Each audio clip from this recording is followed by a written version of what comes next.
All right, let's try again without giving out any details of my most precious people. Oh my God.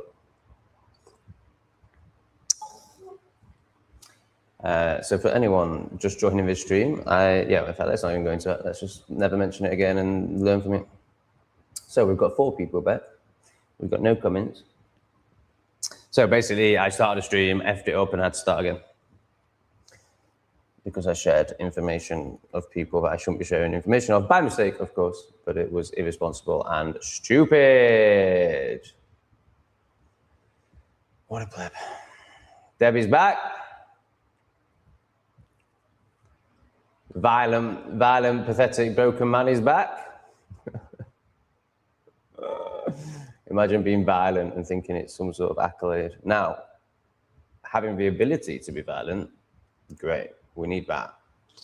But actually, like, going around thinking you're a man because you're like, you want to say that to my even though I'm going to come into your live stream and shit all over it. To be fair to you, mate, you're not that bad. Like, at least you're not just a full-on ball of projection. You haven't gone inside and you have a spaz. But you know, at least in your desire to do me down, there's practicality in there. But everything you say is negative. Like, you're clearly somebody who's very jealous of me. Right, so all the good ones are back. We've also gained a Caluso. Oh my goodness. Look at him now, he's lying. So this is how disgusting this man is. You started a stream, insulted your audience and tried to hide it. No, I insulted you. And I'm more than happy to do that again. You're still an absolute pleb. You have no respect for me and you have a shit on my shoe. I don't need to end the stream because I've insulted people. I've just called the stream, name calling this back with vengeance. All of my streams are very insulting to plebs, and I'm very proud of that. So of course not. Why are you making up lies? Everyone just saw what happened. I shared the emails of some people who had donated to me by mistake, which obviously is not good. So that's why I've done it, because I'm an honorable man who tries to respect the people that honor me. And you've just made up a lie in front of everyone. So now everyone can see what a pathetic human you are. The sort of pathetic human that gets fisty when he gets exposed, rather than going, oh yeah, and taking accountability and growing as a man. No, you get fisty because you're so defensive, because you're so fucking pathetic. You absolute. You're there with the, in terms of my respect. Very jealous, pathetic man who hates himself and his life. Would you prefer to live in Tinsley or Page Hall? My God.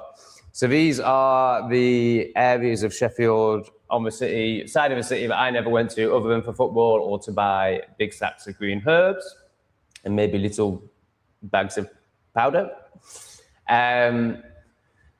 Page Hall is now Afghanistan. Like, I did a video there. It's unreal. Like, not a single white. I think maybe there were 2 white people in the video. I don't know about Tinsley. I assume so. I'm a posh boy. I was brought up in Worcester.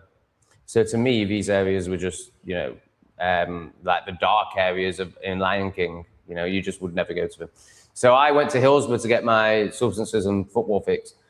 So I never went to these places. The first time I'd ever gone to Page Hall was to record that video when I was 40. I've never been to Tinsley. So I'm going to say Tinsley just because I know that Page Hall is Afghanistan, but I imagine Tinsley is too. I'm not sure why you're putting them both in. It's either because they're both the same, or Tinsley could still be a very working class white area, in which case, well, obviously Tinsley, but Tinsley anyway, because it can't be worse than Page Hall. What are you going to do when you get tinnitus? I'm not going to get tinnitus, that's for plebs. I never mentioned violence. You wouldn't say that to my face. Come on, mate. I was saying that I do not believe you would have the confidence to be so disrespectful in person and somehow you made that about me. Oh, I would. Don't worry, I would. I think I could live in Cambodia. I'd charge the rent boys double for me to bum them. I'm white and blonde. Well, you wouldn't be able to make any money off of them. I know you're joking, but I'm going to take it seriously because it's quite interesting. You wouldn't be able to make any money off of rent boys, but you could be a rent boy or a rent man. So So, you know, a good-looking white guy out here would be in demand, even at you're 31, aren't you? Yeah, you could do it for 10 years if you've got a good body. But you'd have to compete prices. You get people on there who are like, I'm a money boy. And then you're like, okay, how much? And they're like, $100. And then they go, I'm not local. And I'm like, yeah, but you're competing with locals. What are you talking about? You might be from America, but you're competing with locals. So you're basically going to have to, you'd have a bit of a premium because you'd, you know, presumably not have a 3-inch dick and you're white. So there would be a bit of a premium there. You might be able to get $30 an hour. But yeah. Selling my ass, oh no, pounding ass, taking off a state. Pounding ass, taking off a state.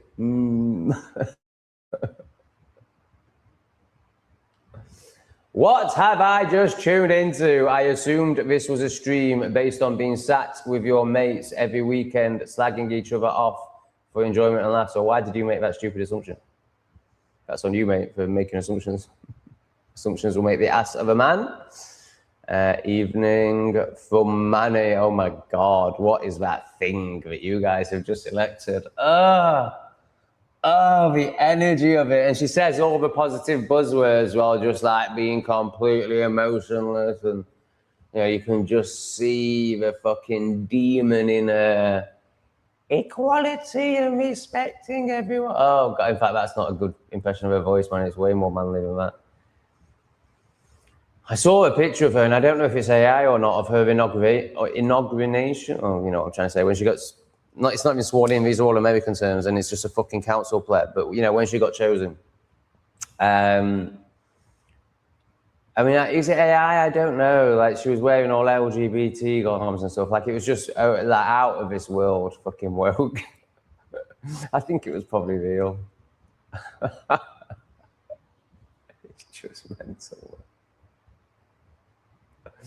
She was so mental, but yeah, she's so awful. So I've lost all respect for Manchester. I know only 25% of people turned out, but how are people still voting for Labour? How are people still voting for woke, demonic shit?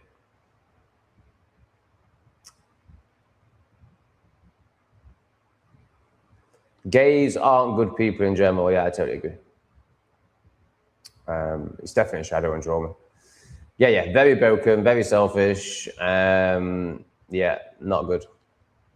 Caluso, don't even need to go into that much detail. I could boss these brownies around. I'm white and blonde, for fuck's sake. I set the price. They take it or leave it. So you wouldn't be having brown clients. You know, no Cambodian's going to pay you. It'd be people like me. Who are bored of 3 inches. I'm like, oh, thank God, there's a fucking white one that I'll actually feel.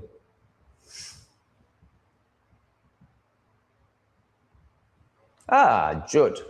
Hello, Judd. Judd leaves lots of comments. Hit and miss. How you doing, mate? Is everything in this life a psyop? I have got to a point where I think every event of the third dimension is a psyop. Yes. I think there's some things that aren't a psyop, like oneness, like nature.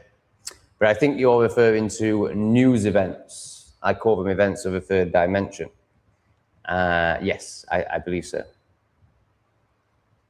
Now, what does that mean? Does that mean that no one gets hurt? Does that mean that there were no, well, you know, maybe there were no planes in 9/11. That's a bad example. Does that mean that there wasn't a young man called Henry Nowak who lost his life and got treated horrendously by the police? I don't know. I would be inclined to think, yes, that person did exist, and yes, that did happen. But then but they know that that's going to happen. It's inevitable because of, you know, their policies and the invasion and the two-tier system. And just the fact that these people are animals, and of course they're going to kill people. So they could use it and create a psyop out of a real event, or are they just full-on psyops? Yeah, honestly, I'm 50-50 on that front. Roz is having a trip out in a boot.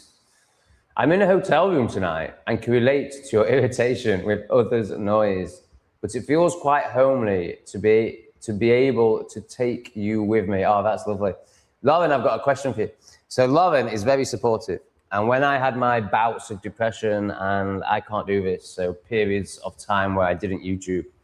So, you know, it was quite frequent. You know, like at least once a month, I'd have at least 3 days where I just couldn't do it, or often a week.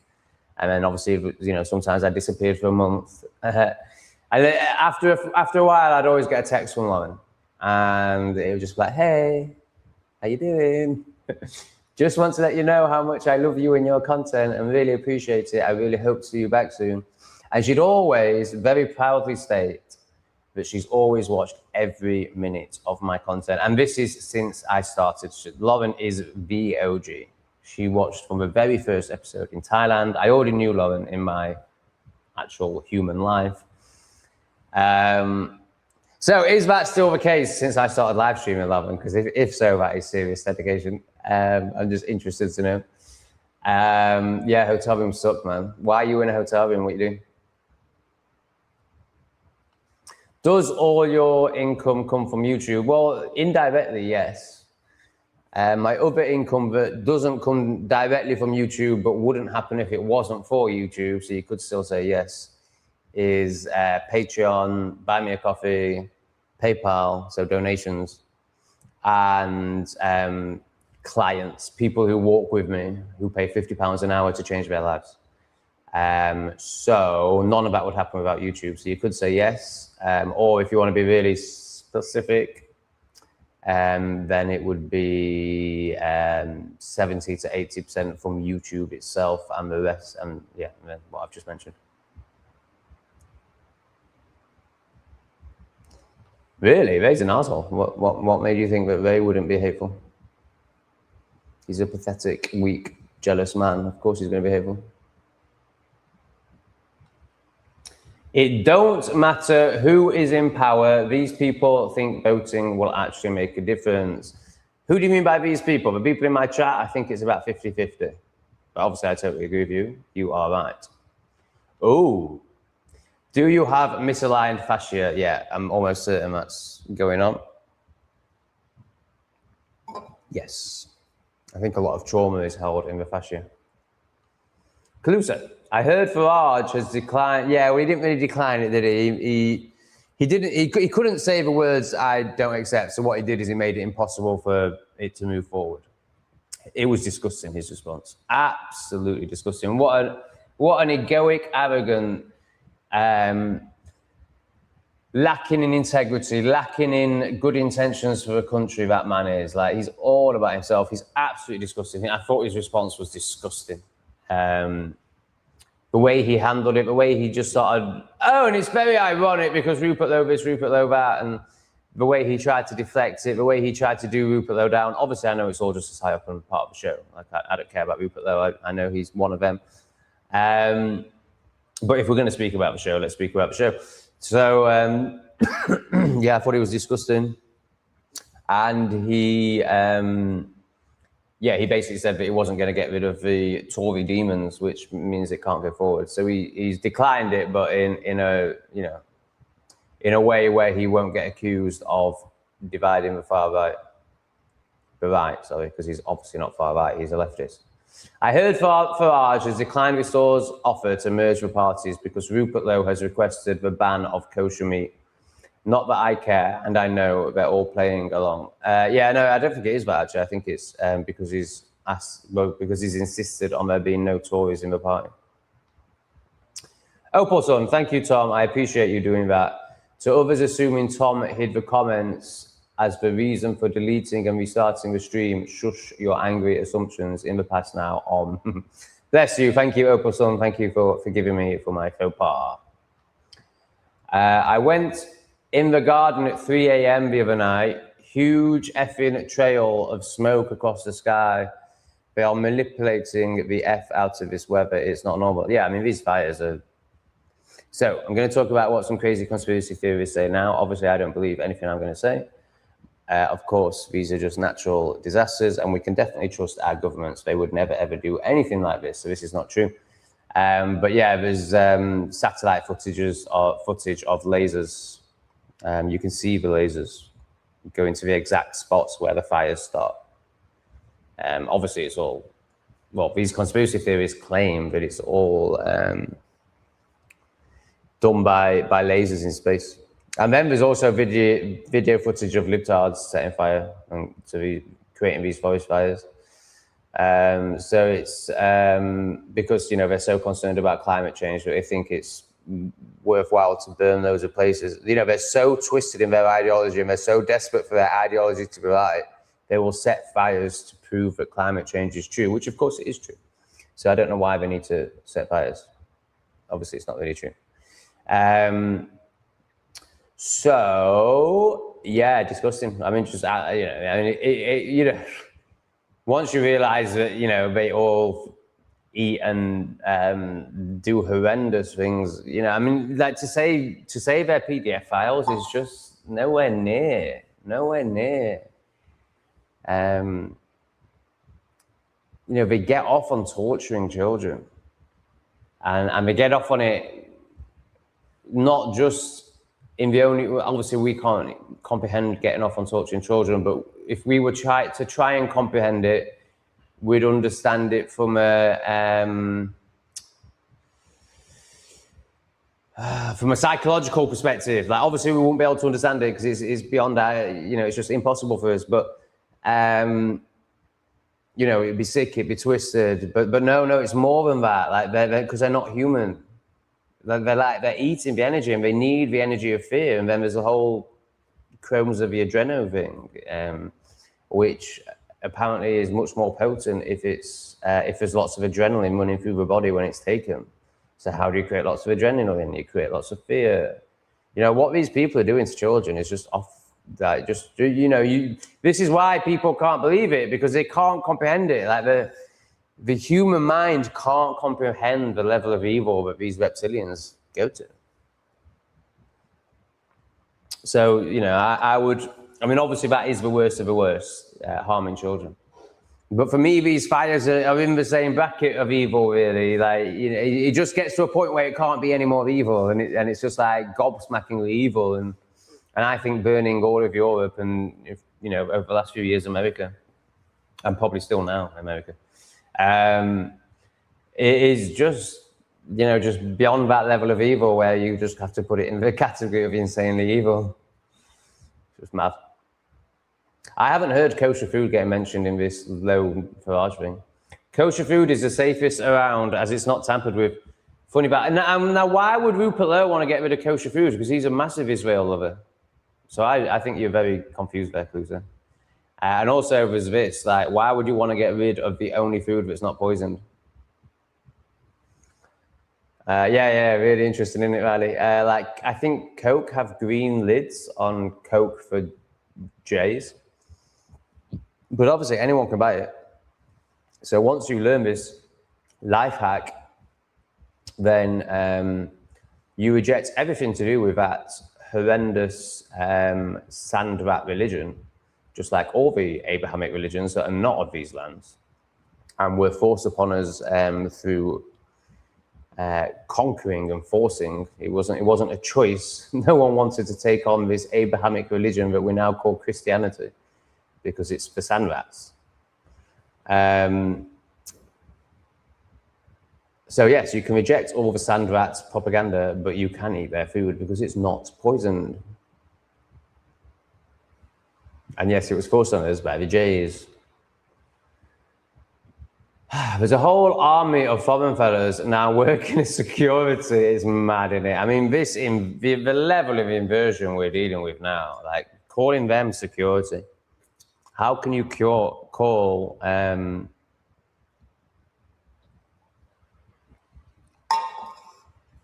animals security? How can you call? Yeah, I better not go any further. But I want to make some sort of references to the proven scientific genetic differences between certain species. And that proves that there's nothing secure about these people. Oh, Sarah, nice one. Thought I'd say hi. A long day with my non-verbal child. Oh my goodness, your life is very challenging, isn't it? This is definitely my healthiest outlet yet. These lives you do are cathartic. Great. One more reflection I had for you is what I think you did the other night is I think you broached a conversation with your partner that you're too scared to have through my live stream. It's great that you're getting to a point where you're like, this just has to happen and this is the only way I can do it right now. It's great that you're getting to a point where you're about to start talking about these things with your partner, but it isn't a healthy way of doing it. I'm not shaming it, I'm not making it wrong, and it's the only way you can do it in that moment. But of course, it's very passive aggressive to do it through my live stream. And of course, he's going to watch that and be mortified, but it's all public. And again, I'm not making that wrong. I'm just stating the obvious. So what I'm encouraging you to do is go to him in vulnerability, owning your stuff, knowing that that will allow him to own his stuff. And you can both have your first open, vulnerable conversation rather than like you usually do. Whereas doing it through a live stream is going to just create more than you usually have because it's going to create a really strong reaction in him of shame and embarrassment, and therefore he's going to get very defensive. So I wouldn't recommend it. I don't think it's a good way to do it. Having said that, if it's the only way you can do it right now, and if it serves you and you don't think he does watch the live stream, but you said he's a big fan of mine. So, I mean, I would be very interested to know how he reacted to that live stream. But I don't think it's really something you should be like. And this isn't like as a prude or as a like, oh, you should, you shouldn't. I don't care. It's you know, what's right for you and your relationship, and making it so that it's not an abusive ship rather than a relationship. Because at the moment you're just manipulating and abusing each other. So that would be my advice for you, Sarah. However, you know, I would love it if you did carry on splurging into the stream because it makes for a very good stream. But I don't think it's good for you and your children, most importantly. Non-verbal child, oh my God. Aggressive man, aggressive child as a partner. She's got super masculine energy and looks like a lesbian, and she's got a non-verbal child. My God, Sarah.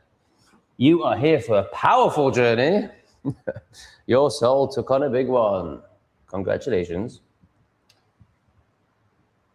Whew.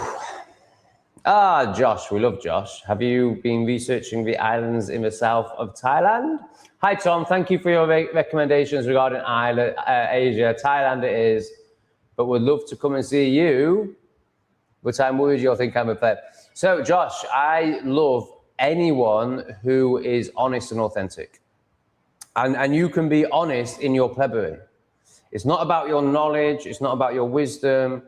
It's not about who's better, who knows more. There's none of that. It's just like, is this guy open and honest with himself? And of course, my judgment of you is that you have lots of blinkers on, lots of layers, lots of repression, and lots of...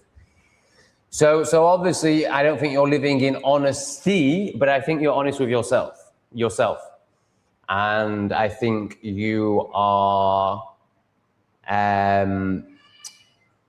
very ideologically challenged, but willing to look at that ideology.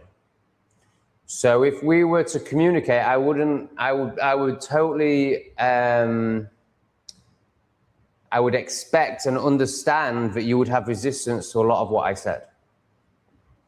But I know that you would be inquiring with that resistance. And that means I would love it. So yes, I would think you're a bit of a pleb, but I would love you for that plebbery. Because this is how and I think you'll know if this is true or not, and I'm almost certain it is true. You don't come with this energy. You know, you do come with this energy, but also just with a lot of blinkers on. And that's not your fault. I'm not going to be angry or care that you have blinkers on. I had those very same blinkers and still have many blinkers. So I'm not going to judge you for your blinkers. I will judge you if you're like grabbing onto the blinkers and like refusing to take them off, you know, or not, because it doesn't matter to me whether you take them off or not. Obviously, for you, I hope you do. I'm not going to be. I just know that if you came around me and Lee, it would be very beneficial for you. I know we'd serve you really well. I know you'd go away a transformed man. However, there wouldn't really be any expectation on that, or my self-worth wouldn't be based on how you reacted, like it has been in the past. So I think we'd get on great. Worst case scenario, I would meet up and there'd be mega resistance from you. And don't get me wrong, I just like, how's it going, Josh? Like, how was Thailand? You enjoying staying with me? And then I'm sure the conversation would get a bit deeper. But I wouldn't be coming in being like, right, Josh, this is what you can't see. This is, like, no, just be a nice flowing conversation. I think you'd really benefit from it. I think we'd get on great. I agree that it probably shouldn't be more than. I feel like 3 days in Siem Reap would be ideal. A week tops. I don't think we should spend any more time than that, because we are in very different places. You're not somebody that I would hang around with long term, but you are somebody that I'd very much like to meet up with and get to know, and trust that would be of benefit for you and me. So I'm very open to it. I think you should go and do X amount of time. So let's say you're doing 2 weeks, go and do 11 days in the south of Thailand, and then come to Siem Reap for 3 days, something like that. You could stay here. A week here is $120. So you can break that down, but it will be a bit more obviously per day than if you broke it down. So what's that? It's like 20 quid a day, isn't it? Or you could stay somewhere cheaper and get a tuk-tuk here, because I ain't going to leave to meet you. You're going to have to come here. And it's very normal. Of course, you're going to worry, but because we're so of the ego and so in the minds of others. My opinion of you matters to you, or anyone's opinion of you matters to you. But hopefully, after spending some time with Lee and I, that would lessen. And you'd start to get to a place where you'd realize that my opinion means nothing. And so it's good to work that muscle. It's good to work that fear. Now, I still suffer from this, where I tell myself, oh, I can't meet people right now. I'm not sociable right now. I've smoked too much right now. I'm not good enough right now, because it matters what they think. But actually, so I've been on a big process with Michael with this. Like at first, I pedestaled Michael and was worried what he thought about me. And I still notice that coming up. And like when he invites me out after I've had a smoke, I'm like, oh, no, I can't possibly. So it still is a thing. But really seeing how well, for so many reasons, all he wants to do is connect and love and honor and grow together. He's not judging. If he is judging, then that's his shit. I don't care. Just all these things that you learn as you lean into these fears more. It's just vile, isn't it? Farage is disgusting inside and out. I didn't realize quite how disgusting he is, energetically, how much he makes my skin crawl. Just what a vile, egoic man he is. Until that response to Rupert Lowe yesterday. I mean, basically, because I've never really listened to him. And I guess when I did briefly listen to him, I was just so relieved that the Overton window was moving that I gave him leeway. But put it this way, it's probably the first time I've heard him speak in a year, and I was repulsed, absolutely repulsed by his energy, his demeanor, everything about him. And that interview repulsed me. And I suppose it's because he is more interested in his own career or fame than uniting the right and the right. I mean, it isn't even the right. He's a lefty.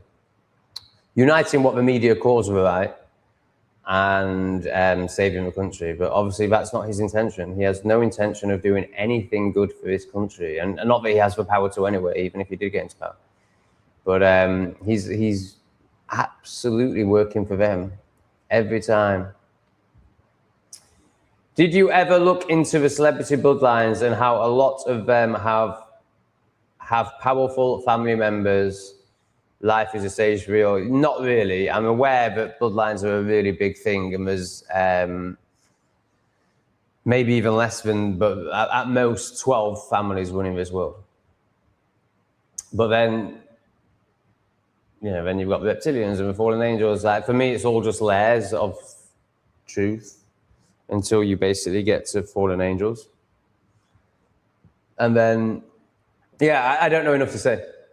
But I know it's a big deal, and I also think that's why they're doing this 23andMe, as they call it, these apps, these offerings where you send your blood to them and they tell you where you're from. Like, I think that's all about searching for bloodlines. I don't know why they're searching for those bloodlines or what they will do with the people who have those bloodlines. I imagine it won't be very positive. Reform are the new Tories. They won't stop immigration, and they push the digital ID still. I think it was a Dino Bain video where he pointed out that Farage, in 2021, Farage said that Tony Blair should be in charge of a jib jab program, and now Tony Blair was a Satanist. Like, Tony Blair turned into a demon in that time. You could actually see the demon in his face. I mean, you still can, but it was really pronounced. And he was wanting mandatory vaccinations. Well, so did Nigel Farage. He said we should have mandatory jib jabs, according to Dino Bain, and I'm sure he'll be right. So he's literally, he's just the worst of the worst. Things will get worse and worse until people wake up to the power from within, not from authority. Yeah, Clouseau's eating way too many mushrooms to get caught up in this external bullshit. He knows it's all about the within.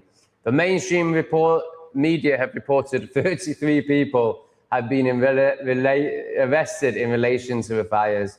They're literally laughing in our faces. It's incredible, isn't it? How much they use that number. It's just incredible.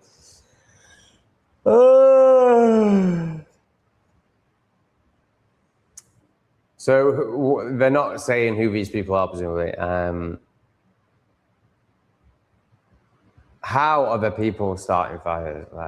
Just how evil and hateful do you have to be setting fire to nature to try and reinforce your twisted ideology? Or probably just because you're getting paid. Just disgusting. And how are the media simultaneously saying that 33 people have been arrested for setting fires, but it's climate change?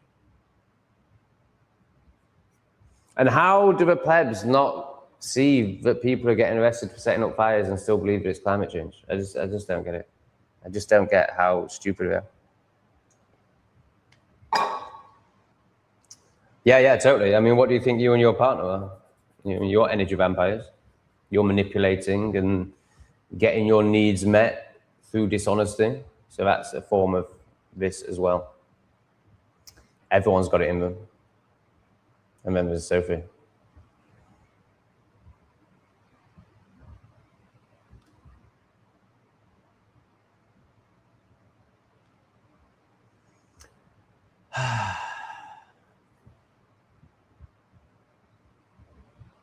Hillary, oh, what an absolute C-bomb. Hillary with a face skin. Oh, sorry, you're talking about Hillary. I thought you were talking about the guy that goes on This Morning, who's got a woman's name. I forget his name. Oh, he's dead, isn't he? I think he died. Fantastic. The main doctor on This Morning during the pandemic, the tyranny, who's got a woman's name. Hillary Jones, maybe, or something like that. I think he's called Hillary, innit? Imagine being a man called Hillary. Oh my God. Anyway, I think he's dead now, thank goodness. Oh, bless you, Rachel. We'll get to you in a sec. So, Mrs. Clinton. Actually, no, let's... yeah, I shouldn't have said that. So I'm going to come back to this comment after we've done this. Rachel, can you ask Michael how to make a donation, please, Tom? He answered my question, but nowhere to donate, no bank account. Can I send money to you for Michael, please? 5G masts are being microwaved.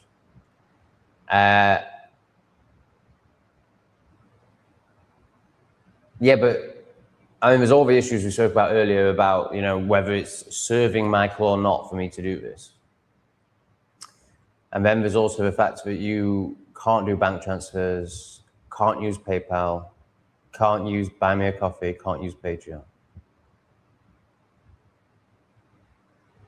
So even if I did decide it would be best for Michael to say yes, then you're going to have to do it through YouTube. So he's going to. So it seems. So I think I'm willing to say yes in this one big instance. But I don't want you to do it through YouTube. Okay, I will do this for you and Michael if you can honor yourself and learn how to do a bank transfer, and then I will pass 100% of that bank transfer on to Michael. And if you reference it, Michael, then all of that will go to Michael. So you need to do your bit and learn how to do a bank transfer, and then I'll pass it on to him.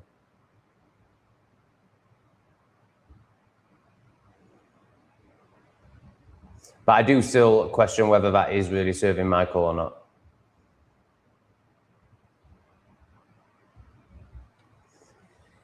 Fan on it. It's halal and kosher because they don't stun the animals first before they slaughter. Yes. But there's also something about, so more than just meats. So forget the really, you know, the halal stuff. You know, that's just obviously brutality by Samats. But the kosher stuff is a bit different, I think. Like, yeah, of course, it's still got all that Arabianism in it, all that from that area of the world. Nothing good has ever come out of that area of the world. So, yeah, it's still got all the brutality and the evil in it when it comes to the ending of animals. But it goes wider than that because kosher food is more than just meat. And it seems that they have only natural ingredients in kosher food rather than all these chemicals that we have in our goy food. Thanks for the 10, Rachel. I forgot to thank you for that bit. Oh, no, I was going to get back to Riley. Where did Riley go? She was saying something interesting.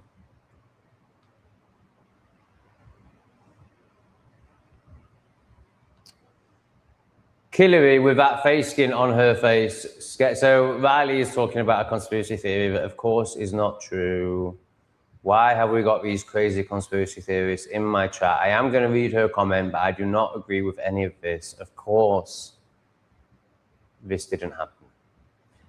So Riley is claiming, but I strongly disagree with his claim, that Hillary with the face skin on her face, scaring the kid pinned on the table, has to be the sickest thing that Riley has made up, but thinks she's seen. So there's a video on the dark web of this person doing what Riley's just described, but of course it's fake. Of course it's not real. It might be real. There's no way of knowing.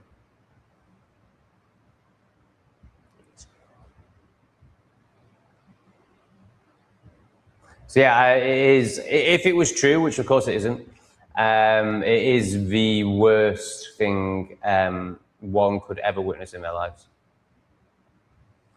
And it goes by this name in the conspiracy circles. Yeah, it's very. Thankfully I haven't watched it. I have heard. So I did click on it, and the screaming in the first 5 seconds was too much for me. So I clicked off, thank God. Rachel, thanks for the 2. Okay, thanks, Tom. Sleeping now, got work. You need another sick note, Rachel. All right, you sleep well, Rachel. Let's make that happen. This is a new person, I think. Sim Racing Wales. Hey, Tom, I'm going to shit on the floor again. Oh, God, can't you get to a toilet? That's, That's pretty drastic. It's pretty drastic. The only times that happens to me, and it sounds like that was just a choice. It sounds like you're just choosing to shit on the floor. Are you Indian? And it looks like you're Welsh. Welsh people don't shit on the floor. Only Indians do that. And Bangladeshis. Then anyone from, you know, that area. Or me in forests. So yeah, it happens to me if I'm miles away from a toilet, or it also happens to me if I'm really close to a toilet, but not the in between, only the two extremes. So you've seen in forests, you know what happens there. And then it just amazes me how the body knows the score, and the body just knows the proximity to the toilet. So you can like acknowledge that you need a poo, and you can travel home for half an hour and it's fine until the last 10 meters, and then suddenly the chocolate starfish is just like, let's go. And it's like, but we're not there yet. All over the floor. So yes, I have experienced this. Are you doing it through choice? Why are you pooing on the floor? Please give us more information about you and your poo. Spen, my favorite conspiracy theory is that people do conspire. Yeah, it's amazing, isn't it? It's amazing that the plebs, I mean, it's just so obvious, like power corrupts. And the plebs would know, like that's a well-known saying. And if you said throughout history to a pleb, throughout history, there's never been anyone with power that's done good, they would, overall, they'd be able to nod along to that. But if you then say the current people in power are conspiring against you, oh, you're a conspiracy theorist. Like, what do you think people with power do? You don't think they plan? You don't think they plan to hold on to that power? It's mad, isn't it? It's mad. And then they call you mental when you point out the blindingly obvious. Ian, I think you're new. I think you said something a bit silly at first, but let's give you a chance. I have been reading lots on the Napoleonic era. Why is it that today we view them as so behind the times, yet behavior, expectation, courtesy, and general humanity, even between enemies, was better? Yeah, very, very interesting. I agree with everything you said there. And then I would also throw in that all of history is a lie and, you know, you're just reading a story. And actually, and that doesn't mean, you know, there might be some accuracy and, you know, a guy called Napoleon might have lived, all these wars might have happened, maybe. I'm not saying they didn't, but just, you know, once you realize how much present day is a lie, then you're not going to trust history, his story. Yeah. And then when you look into Tartaria, and then there's also a really interesting, what's the Christian one? Oh, I can't remember, but there's, you know, the only Christians that ask questions, they get to a place of Millennial Kingdom, I think it's called, or something like that, of realizing that there's 1,000 years that's either added or missing. I think added. So it's the Dark Ages. The reason they're called the Dark Ages is because they didn't really happen, and the information is dark because they didn't happen. I forget what that one's called. But forget that. Tartaria is more than enough to know that all of history is a lie. However, I agree with what you're saying about the way we're told people were then, but, you know, it's all just his story, so don't hold it all lightly. Lowe said in his video to Farage the other day that he needs, oh, he did say it, did he? Halal and kosher to be banned. Was that one of his 5 things? I mean, halal, for sure. The argument against it is animal welfare. Yeah, I mean, really, I don't think Rupert Lowe is worried about animal welfare. I mean, of course, I don't think he enjoys animals being, you know, he seems like a pretty, I mean, obviously he's one of them, so. But just speaking from this level, he seems like a very moral, decent man. So I'm sure he doesn't like animals being tortured. But I think really what it's about, if we're to pretend that the psyop exists, is the halal bit and the whole Muslims taking over England and changing our culture bit. And but rather than saying that, because that's a lot for the plebs, they'll use the animal welfare argument because that resonates with plebs because they love virtue signaling and they love being, you know, a warrior. Have you seen the latest Pride marches? I couldn't fucking believe this. So when I went to Pride 20 years ago, twice before, you know, I was like, no. It was just very gay. It was just very,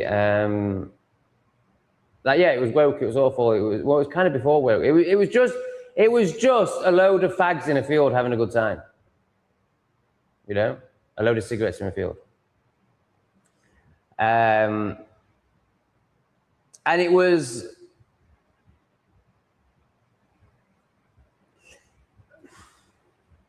Obviously now, like, you know, obviously even then it was not good for society. I'm not saying that Pride 20 years ago had anything of any benefit overall for society. I'm not saying it was a good thing.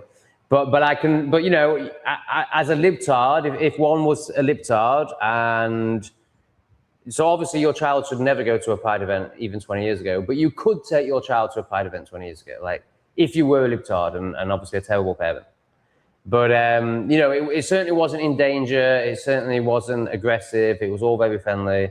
And there wasn't the whole tranny thing. Right, so you're going to think that now what I'm going to say is now it's all trannies and disgusting. No, I'm not even talking about that. Like, yes, of course, it's all that. Have you seen the latest chants they do at Pride? I mean, when I went, there weren't even chants. I tried to start a chant. I, as a piss take, started trying to chant, we're queer, we're here, and we don't want to live in fear, just as a bit of a piss take. And they weren't interested in chanting. Now they go through the streets as a Pride march going, Pride is a protest! Pride is a protest! Just with so much anger and so much demonism running through them. And I realized that these people, because obviously it's the same people that go to the Pride, they go to the climate change, they go to the tranny events, they go to the Palestine events. And the tranny, Palestine, and the other one that I just mentioned, and all the others, are protests. And they've got so addicted to protesting, being angry and being demonic, and getting intense dopamine hits through the collectivism that is felt during a protest, that Pride isn't enough for them anymore. Pride doesn't give them dopamine hits anymore. Now, they can still get the dopamine hits by waggling the wing wong in front of kids and trying to convert kids, because really most of them want to stick their woo-woo in the kids, you know, no-go areas. So there's all that playing out. So they still can get dopamine hits there, but they're kind of bored of that now. They've been given the kids, you know, they're basically, you know, PDF fileism is, you know, almost part of their alphabet thing now. And is widely accepted within that community, I think, in the darker edges of it, for sure. So, you know, that's just normal now. So there's not so many dopamine hits there. So now they've had to turn it into a protest so they can get the dopamine hits. So, like, I couldn't believe it. I mean, I suppose it makes total sense that that's where it's gone in the end, because that's, you know, where everything's going, just anger and hatred. But to see them making Pride a protest, and that is the only chant, because they're so determined to make it a protest, that's the only thing they're chanting. Pride is a protest. And it's the only way they can give themselves validity, because for them, they've spent so long being angry and being and just living in complete projection and being social justice warriors, angry. That now when they turn up at a Pride and people are just like, yeah, we just want to drink and prance around, they're like, yeah, but we need to shout and be angry. So Pride is now a protest. Justin, thanks for the 5, my man. You're too young to be a dad, aren't you? I'm still waiting to use this super dad sticker. Jack, next time, I know Jack's a dad, so next time he donates, we can use it. Tom, I'm 27. I have 80K saved. Well done, mate. That's fantastic. I make 80K a year. Wow. So presumably to make 80K a year without manifesting it, without being self-employed, you must be selling your soul and you must hate your job. But congratulations, you know, in terms of, you know, that says a lot about your intelligence levels. Do I quit my pleb job and abscond to Southeast Asia, or do I need to save more cash before doing? Oh my God, you've got more than enough. Or do I need to save more cash before doing so? So it sounds to me, mate, that you have a skill set where you could very easily replicate this. It sounds like you're in demand. It sounds like you can get jobs pretty easily. So I see no reason. So first of all, the answer to your question, 80 grand, mate, that's 8 years out here. So you've got 8 years, let's say 7 to be safe. You've got 7 years to work out how to earn 10 grand a year. Now, a man of your abilities and acumen is going to feel he deserves and does deserve more than 10 grand a year. But what I'm saying is you only need to make 10 grand a year out here. So as if you can't, so one, you've got 7 years to pick up enough online work to earn, well, 12 grand a year. Let's say 15 grand a year. To earn just over £1,000 a month. That's small fry for a man of your abilities. Also, you've got 7 years to work out how to make money out here. I mean, well, it's hard to say. You know, you may have, often people who can earn this sort of money in the corporate world aren't entrepreneurs. So you might struggle to create a business out here, but it could be that you're very entrepreneurial. Like, if you're entrepreneurial, mate, you can mop up out here. You know, the competition is, let's just say they're not as experienced at running businesses. You know, some people might bring IQ into it, but, you know, you can just go on experience. So you can absolutely mop up out here. Now, there are, you know, some legal things that make that a bit more difficult, but not so much in Cambodia. So basically, you've got 7 years to work all that out. Now, you're used to, let's just call it fear and scarcity. You're used to having a big amount of money every month, and obviously it scares you to let go of that. So this prospect of time is going to be very new to you. This prospect of freedom and slowing down, and this concept, I should say, of not doing anything for 7 years. But that's not actually what I'm saying, because you'd work it out within the first year. So within the first year, you're either going to be setting something up out here, or you're going to have a little online number that makes you feel safe. Because that's basically what we're talking about. Do you trust? Yeah, it's not safe, it's trust. Do you trust yourself enough? We won't go past self for you, Justin. Do you trust yourself enough to be able to create an income while you're out here? And do you think you can do that in 7 years? Well, if there's any question in there, mate, it's your shadow part speaking. But I don't think there'll even be any doubt there for you. I think you'll just be like, yeah, of course I can do that. Mate, 80 grand is a colossal amount of money in terms of the type of people that come out here. I did it on 5 grand because I trusted and just knew I could make it happen. And mate, there's so many opportunities out here. And the type of people you meet, like, they'll be very inspiring. Everyone out here is an entrepreneur of some sort. And there's a few people who are getting up at 2 in the morning and working all night online. But in general, and there's a few people teaching and stuff like that. But in general, you know, very interesting people out here, high entrepreneurship, lots of opportunity. For a man of your intelligence and ability, it's going to be no problem. And you've got a 7-year buffer. Get yourself out here, mate. Quit that fucking horrendous experience you must be having every day. You've done it. You've put the work in, you've got to 27 and you've achieved it, you've done it. Well done. Now, reward yourself. Don't keep fucking putting yourself through that. Fantastic, Justin. I look forward to meeting you in St. Week. Well done, brother. Well fucking done.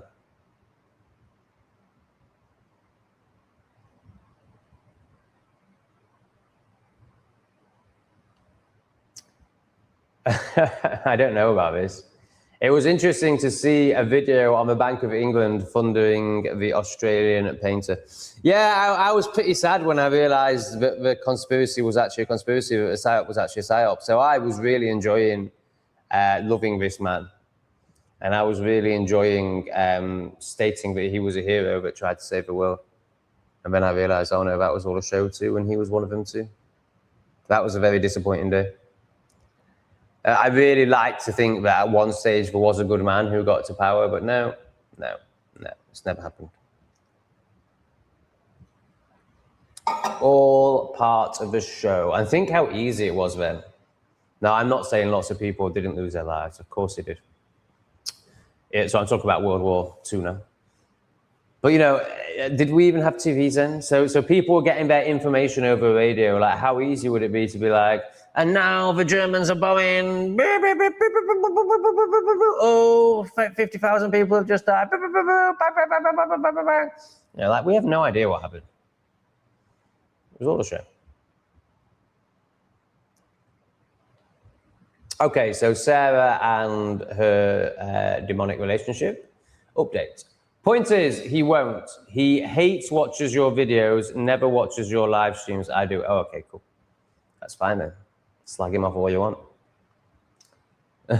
I mean, my God, if he hate watching my videos, he must be a horrendous human being. My God. So why is he embarrassed that he hate watches my videos? So does he know that hate watching is for sad bastards and he wants to pretend he doesn't do it? Or is he so judgmental of me that the idea of someone even seeing him watching this far-right racist content is just too much for him? Like, which one was it? Let's assess his insanity and laugh at it. Careful, cat, you are moments away from another bollocking there. Oh, bless his desperate man. I just love watching you. He woke up and called you a gay bastard because I was giving you attention. This is a safe place. Well, I'm really glad you feel that way. Yeah, it is. It's a funny one, isn't it? Because many people would refer to me as unsafe because I'm not a people pleaser, but actually it is safe because I call out the retards and I help the retards that are trying.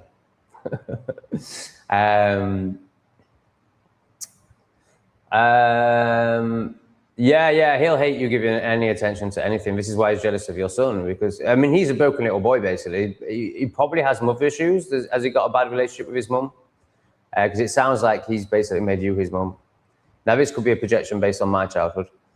I need more information to be sure, but to be jealous of your son is about your attention, and he doesn't know how to get your attention because now the kinky side of your relationship is worn off. Like, there's only so long you can get off on that without any real connection. So now, you know, he used to get all your attention by tying you up and slapping you around, but presumably that's all died down. So he doesn't know how to get your attention, hence him being jealous of your son, who automatically gets your attention because you're a mother, obviously. For any man to be jealous of that bond is just despicable, absolutely despicable. So yes, of course, he'll be jealous that you are listening to an actual man, even though he does take penis in his ass, is 10 million times the man that that little child that you're dating is. Justin back in with a 5, but fucking hell, and as if Justin's going to notice a 5, and no wonder he's so generous on his 80 G's a year. Fuck me. Thanks for the advice, mate. I'm mulling Cambodia, Thailand, or Indonesia. Why do you prefer Cambodia? So energetically, Cambodia is very different to the other two. The other two have sold their soul. The other two have gone in my opinion, have gone too far down the tourism route. So, of course, there's benefits to that. There's 5-star hotels, top quality gyms. Bali's facilities are outrageous. If you want top Western facilities, then Bali and Thailand are going to provide that in abundance. But you're going to get, you know, the downside of over-tourism too. Cambodia is just feels more authentic and real to me. It's a lot calmer. I like the fact that hedonistic expats don't come here. I like the fact that the more pleb end of refugees, expats, go to Thailand or Bali. Siam Reap is just so special. The energy here is very different to anywhere in Southeast Asia. Anywhere else in Southeast Asia is way more chilled out. The people are way more friendly. The people are less scammy, certainly than Thailand. Thailand's very scammy. And that's not just based on my experiences. You know, anyone who lives out here for a long time will tell you that. Cambodia is much more honest. I much prefer it. However, if you like the city, if you like flashing lights, if you like noise, if you like hedonism, then Cambodia might not be stimulating enough for you. I mean, what I would say, mate, with that sort of money is just check them all out. You know, spend your first 2 years traveling, like forget the 7-year thing, make it 4 years. It depends how confident you are in yourself, how much in fear you are, how much in scarcity and story and lack programming you are.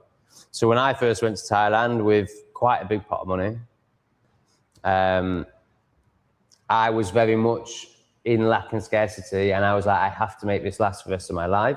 I chose to do that by trying to create a business and totally fucked it up and lost it all. And look, I'm still out here and I'm living my best life ever. So it's all a story. So you might find you'll probably come out here with a right, I'm going to spend this amount a month and it's going to last me for this many years, just like I did. But actually, I think you either know now or you will come to know that you can make money whenever you want, man. Like you don't earn 80 grand a year at 27 if you don't have a strong ability to make money wherever you are, whenever you want. Even if that is just by employment, even if you you haven't met yourself deeply enough and fallen in love with yourself enough to realize that you can create your own money. A man of your ability, even if it's through employment, will definitely be able to create money. So I would say, forget the 7-year thing. Just know you've got a nice buffer. Don't fucking put loads of boundaries on yourself. Travel around for 2 years and experience it all. Because what the programmed Westerner wants to do, who's lived in the hometown all their life and has had stability all their life, they want to research on the internet and find the best place to live and go and live there and put all their eggs in that basket and rent the long-term house and do it cheaply because they're scared and they don't trust that they can create any more money.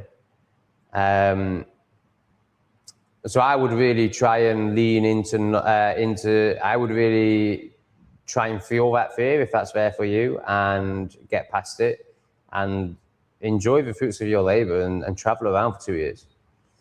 And work out where is best for you.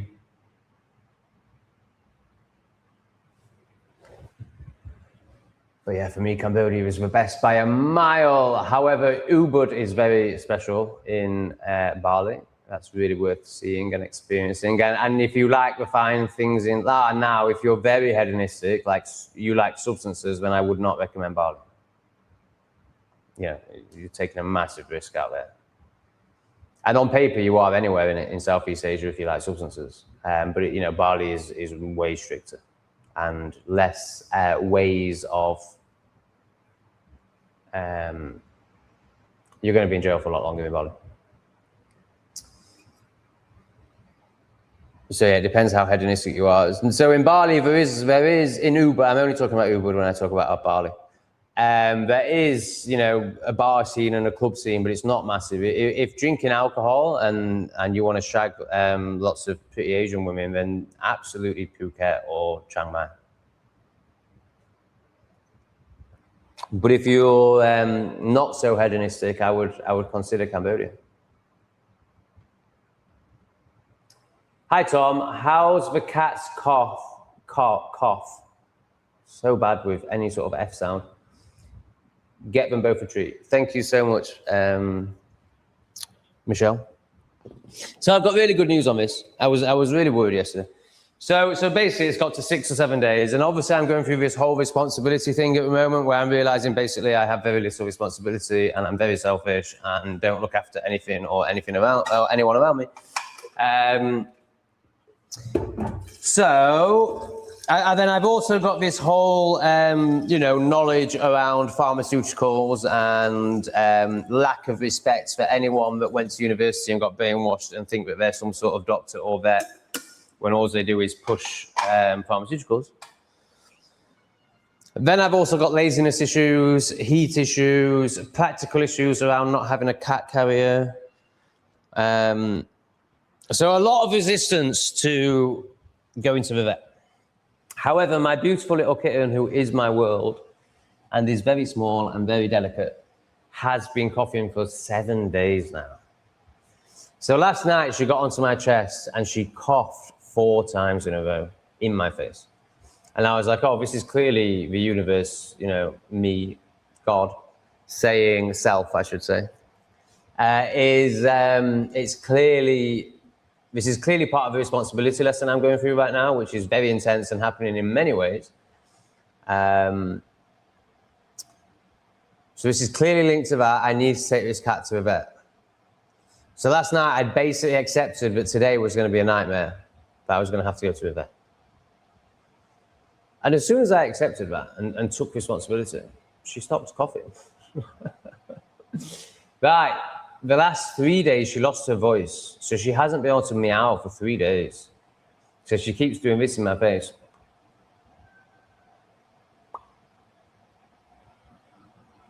No noise comes out. So last night I accepted we were going to the vets today.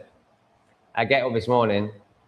Nah, nah, nah.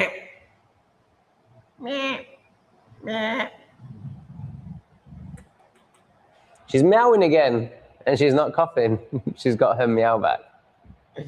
Oh, we were very happy to hear that scratchy little meow, weren't we? Yes, we were. Oh, yes, we were. So I think we're all good. But it's interesting how it happened like after I took responsibility. Right, what should we buy the cats for this $4.99? I think I'm gonna lean into something that I'm quite resistant to. So I'm gonna buy an electric mouse for them. Like well, you know what that is. I don't need to explain that, do I? It's £4. $4. I almost bought it when, oh, hello, yes, I know. When I went to the pet shop the first time, I was just like, are they really gonna play with it? But yeah, I think it could be really cool. Oh, remote control mouse, that's what I'm trying to say. It could be really cool to have them chasing this thing around. And I think they'll love it. I didn't realize how playful cats are. Now the other thing, I might do this today actually. I need to check with Hippie Landlord that I can put, I'm just gonna say to him, can I put some shelves up on the wall? Right, so I found baskets and all sorts. I haven't seen the price yet, but they're gonna be so cheap. So basically I'm thinking I'd buy a scratching post for the wall, and then I get shelves and cover them in carpet and have them like at angles and stuff that they can jump on. And then I have these baskets like at the end of these shelves that they can chill in. So I suppose it will go towards my cat maze, which I'm not expecting to cost too much money. The scratching post is going to be about $20. But then everything else, I'm just going to try and get like scrap wood for and stuff. So I think the only other real cost will be the labor, which will be $10, maybe $20.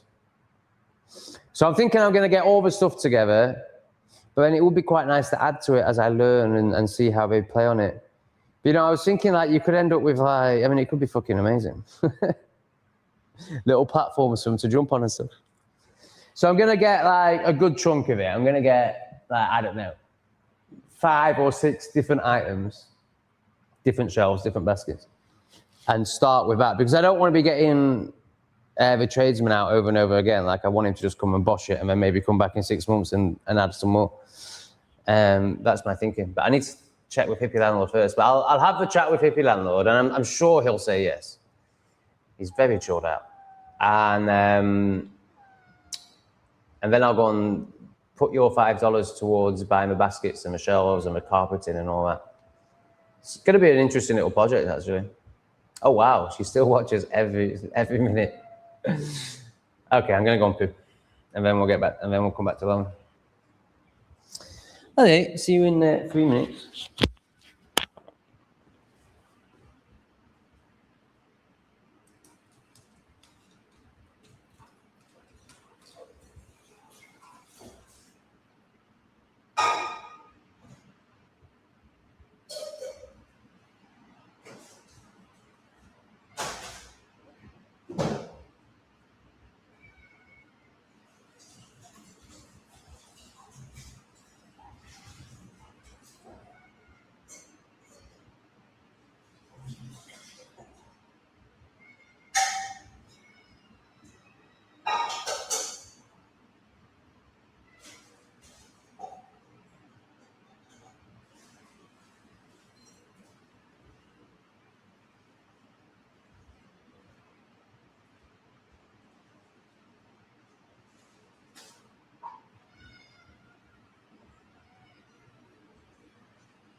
fish. More fish already. Really? You're very demanding. The pussy that likes the pussy. Fish.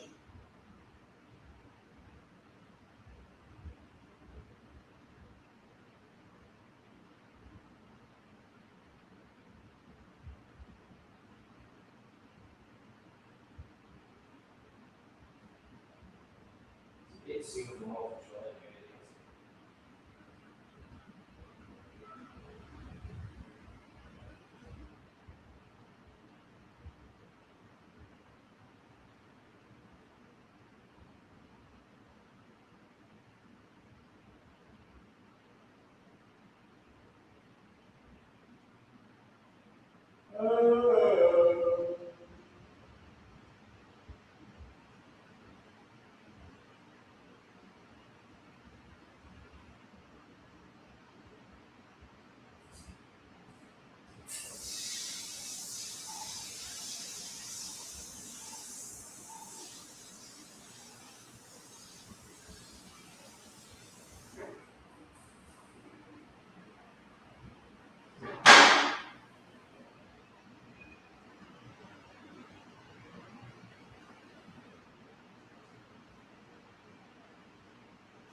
Wow!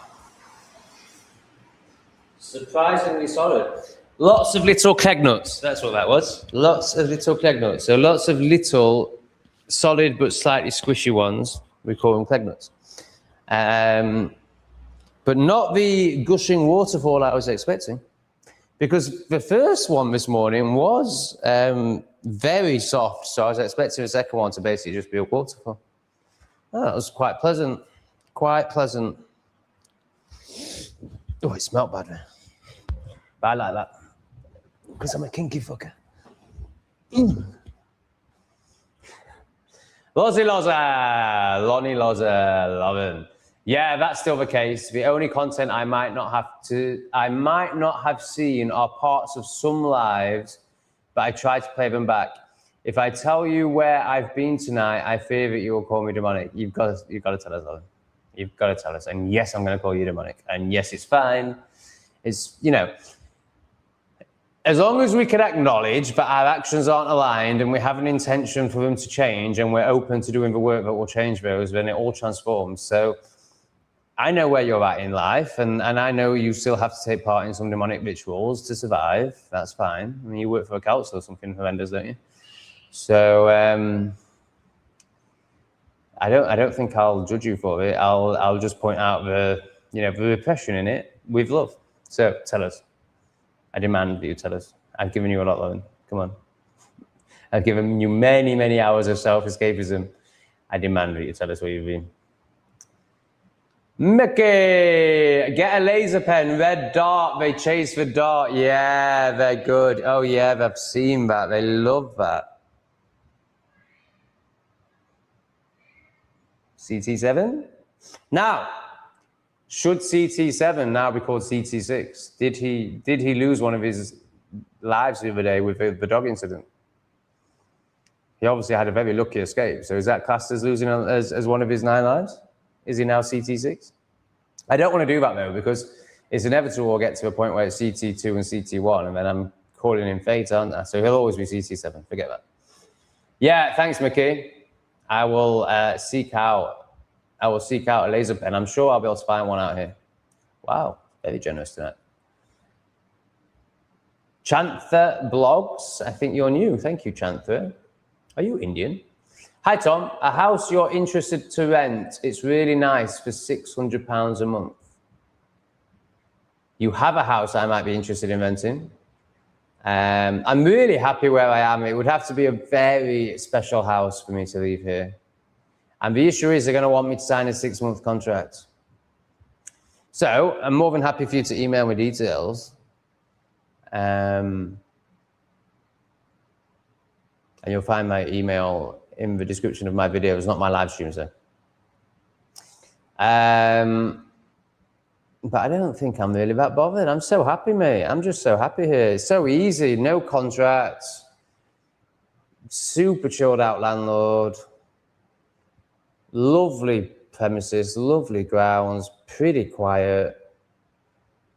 I'm looking at, I'm just looking at green right now, and that's great. I'm really happy here. I can't see how obviously I'd like a garden. And I would like to never hear anyone, but I don't think that's really possible in Cambodia. But I could cut out the neighbors' noises, but they're so few and far between. Like, yeah, there was a domestic the other night that was noisy. But unless something extreme like that is happening, I don't hear anyone. Now, this could all change when someone moves into that flat next door. Because we don't know how good. If you're a keen viewer, then you'll know that I used to live on the other side of this apartment, and there's a gap in the ceiling there. So if people are living side by side here, you could hear them sneezing. And they filled the gap in because I complained about it, obviously. I was the first one that had the balls to say anything about it out of all the people that have lived here before. Unbelievable.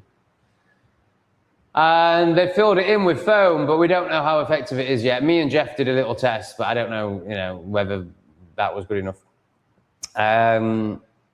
So it could be that somebody moves in there and all this changes. Now, I'm hoping Helen will move in there because she doesn't like music. But if someone who moves in there who plays music, it could all change tomorrow.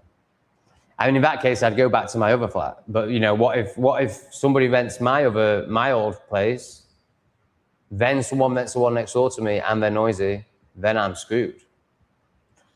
So then I would have to start searching for houses. But I think until somebody moves in there that's not Helen, then I'm just going to stay here.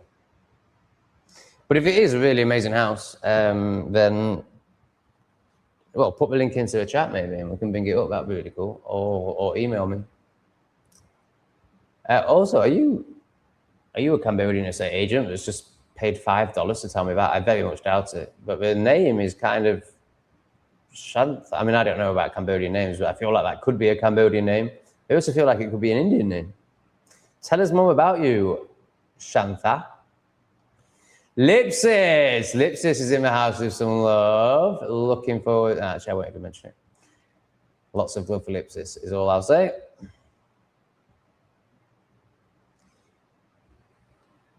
If we're talking about Sarah, yes, she does look like a man. She actually has very masculine energy. So did he just say she looks like a man, laughing my ass off?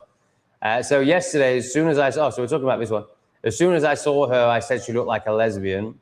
And then as she told us more about her demonic co-addiction, we found out that she is the man in her relationship. So of course she looks like a lesbian because she has masculine energy.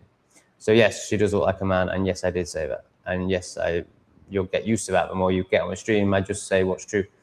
Yes, I get that, but this chat is limited characters. Yes, I get that, but this is a chat with limited characters. Oh, sorry, that was Tawari. Right? Yeah, I'm not meant to understand that. Also, so this is the masculine woman we're talking about, who I have a lot of love and respect for. I'm not attacking this person in any way. I think they're great. Also, that's an old photo when I was definitely a lefty. Here you go.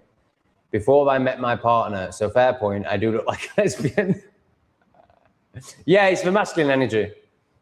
You've had to be masculine to survive. It's not your fault. And now you've got into a relationship with a little boy who's feminine. He probably doesn't present femininely, but energetically he's feminine. So I imagine he presents like this because he's so scared of his lack of masculinity and knows that he's feminine on a subconscious level. So therefore he goes to the gym a lot to try and counteract that, because what he can't do is the real masculine stuff, which is taking accountability and being responsible. He can't do any of that because he's a little boy. So he does it by getting big muscles in the gym instead. Like that big guy would, like this guy would. It's exactly what this guy would do. Clever. Absolute retard. So, yes, you look like a lesbian. Yes, we've confirmed that. I would be surprised if you've got any more feminine since meeting your man, as you have to be his father. Paul! Yes, Paul. Hello, mate. What's the name of the song you ended? Almost Died video released today. Almost Died. Oh, I don't know. It's an AI song. Debbie would have created it. Ask Debbie if she can send it you or anything like that. If it's not my standard AI song, then it'll be a Debbie song. So this is who you need to speak to. Paul, have you watched my Tom Greatrex video today? It includes your amazing comment. Tom, what makes you think you've got wisdom to share? Well, my experience, my wisdom, the clear impact I have on people through my wisdom and my experience. It's not, it's a tangible thing. It's a real thing. And it's based on how much self-work you've done and how deeply you've gone internally. Now, relative to humanity, I've gone very deep and I have a lot of wisdom, and that's very clear. If you can't see that, it's because you're so repressed and living in such delusion that wisdom to you is scary, because it shatters your fragile concept of reality and self.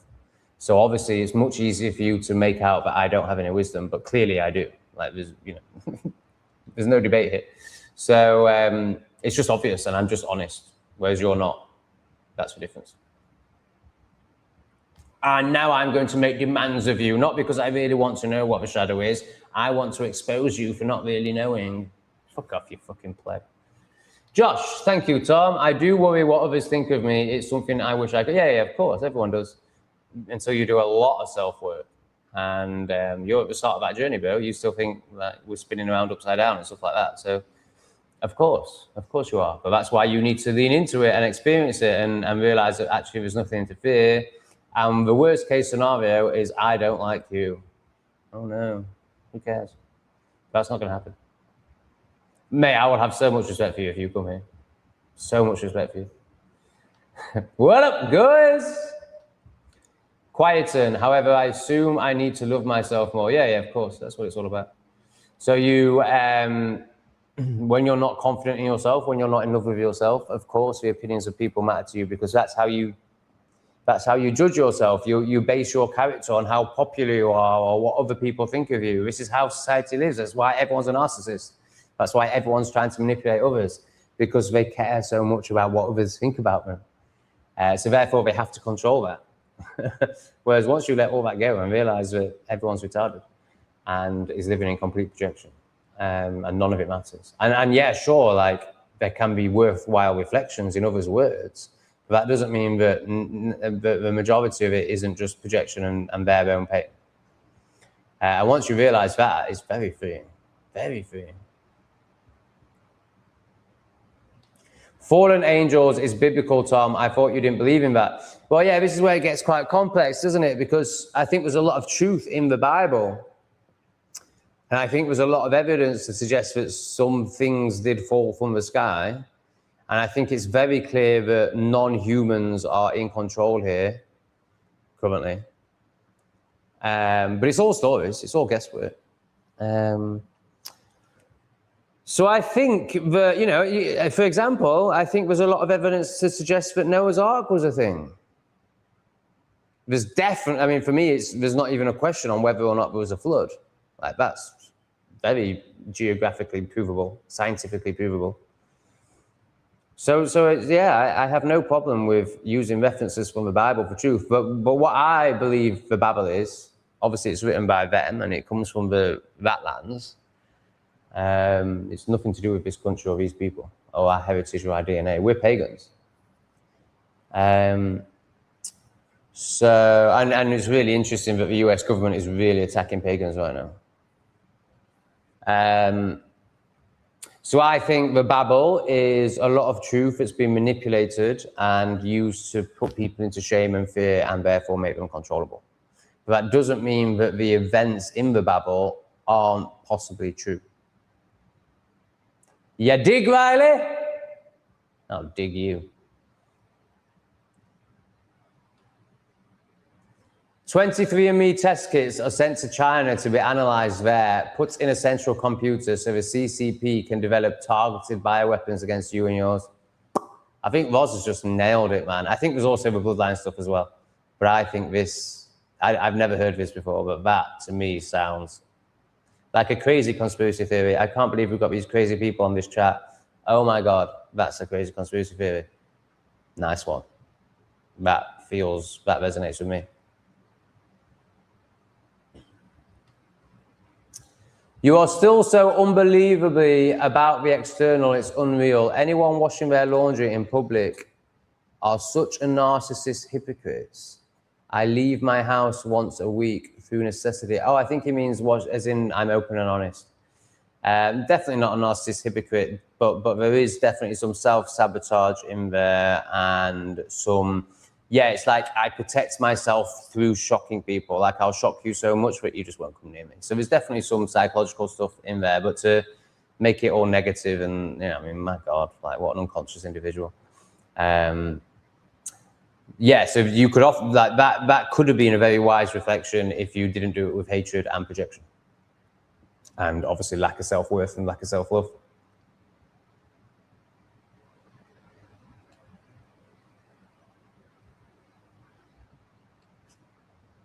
Scotland last year, March time, wildfires in Scotland. I mean, that's just ridiculous, isn't it? How they're expecting Scots to fall for that? We need our heating on full blast till May. Yeah, I mean, it's just insane. It's absolutely insane. But some of them are, right?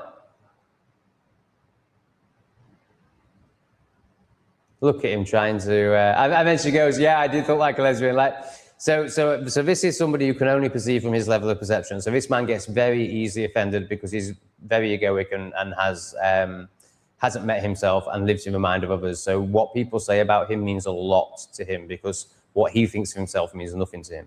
He doesn't even have that concept. He'll intellectually pretend he has that concept, but he's never met himself.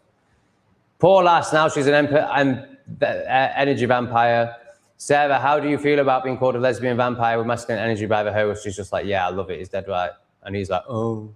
Because he's never experienced anyone that can take accountability. He's never experienced anyone that's open and vulnerable like Sarah is. Anyone who's actually striving for better. He's only ever met other narcissists and plebs like him who all have a false identity of self and live completely in the external and completely in projection and hatred. This man is really, really dire. A really dire human being. No fun to be around, no authenticity, no honesty, no openness, complete judgment and projection. I don't think he's got a low IQ as well, so he'll be one of the worst ones because the ego uses the IQ. A vile human being, really vile human being, like just the worst of the worst. I'm so glad that people like this aren't in my life. I'm so glad I don't have to be around people like this because I'm an enslaved office worker. Because you end up being around people like this. Fucking disgusting, like really disgusting human being. I think this one's disgusting as well. I'll give Lee some credit. He's got a clue, but he isn't. Oh wow, you'll give Lee some credit. The vaccinated office worker, like who the fuck do you think you are? Like, how can you think your opinion matters to anyone in this chat? How do you think you can judge Lee? You're a fucking spaz. Lee is a god. Well, Lee is a god. We're all gods, but Lee knows he's a god. Look at you, you little fucking slug on the floor giving your opinion on Lee. Fuck off. 7, we're human, we're flaws, we act out, we can all be energy vampires. Are you listening, Ray? Are you listening to somebody who's authentic and vulnerable and real? This is the opposite of you, Ray. And you projected your stagmentation onto Sarah. You projected your repression onto Sarah. You assumed, it didn't even occur to you that she wouldn't be mortified because you would be. And you can only perceive from your crap level of perception. Your very low, baby soul, pathetic, scumbag level of perception. So Sarah is displaying to you how wrong your projections are.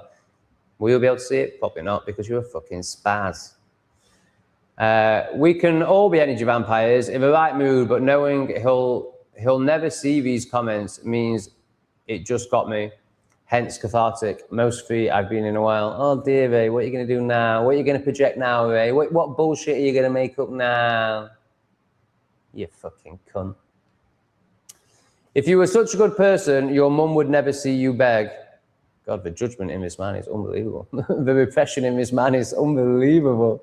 The desire to attack another and not offer any reflections in good faith is unbelievable.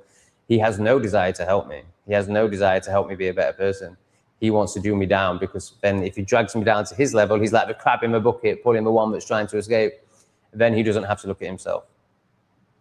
The eyes of Adam, yeah, they're well open, aren't they, mate? You're so open, you're so conscious. He thinks he's conscious. Bless him, man. These fucking plebs that think they're conscious. At least Ray isn't pretending he's conscious because he doesn't even have a concept of conscious. Whereas Adam thinks he's conscious, bless him. Oh my God, what a retard. Unbelievable, isn't it? Unbelievable. So funny. But also just like, oh God, so boring. These people bore the shit out of me. But luckily they're not in my world. They're just in the comment section. Wow. Oh my God, I'm so glad I don't have to pretend to like fucking twats. I'm so glad I'm free. Can you imagine if this was your work colleague and you had to fucking spend 40 hours a week with him? Oh, and you couldn't tell him he's a cunt. Oh. Ban all slaughter and go to lab grown, which I don't wish to participate in. Oh, I think you're saying that's what they want to do. Oh, yeah, good point. So that's where the Rupert Lowe stuff goes to, doesn't it? It's the start of that. Yeah, you're dead right. It's not about animal welfare. It's about banning all meat. And it's getting people used to that. Good stuff.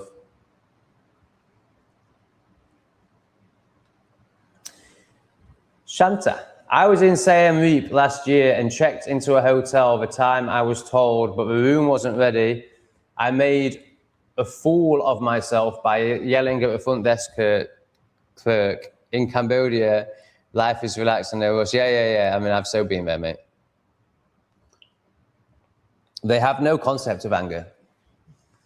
I mean, obviously, I'm exaggerating a bit, but, you know, like so when I was shouting at the women in the restaurant, exactly the same as this. Just ridiculous. I mean, ridiculous on every level, but we'll just focus on the bit that you brought up where it's just not like, you know, when I was like, I can't wait 15 minutes, you know, the truth was that I didn't have enough patience and willingness to sit with myself for 15 minutes. I wasn't working. I mean, I was working, but, you know, I was editing videos.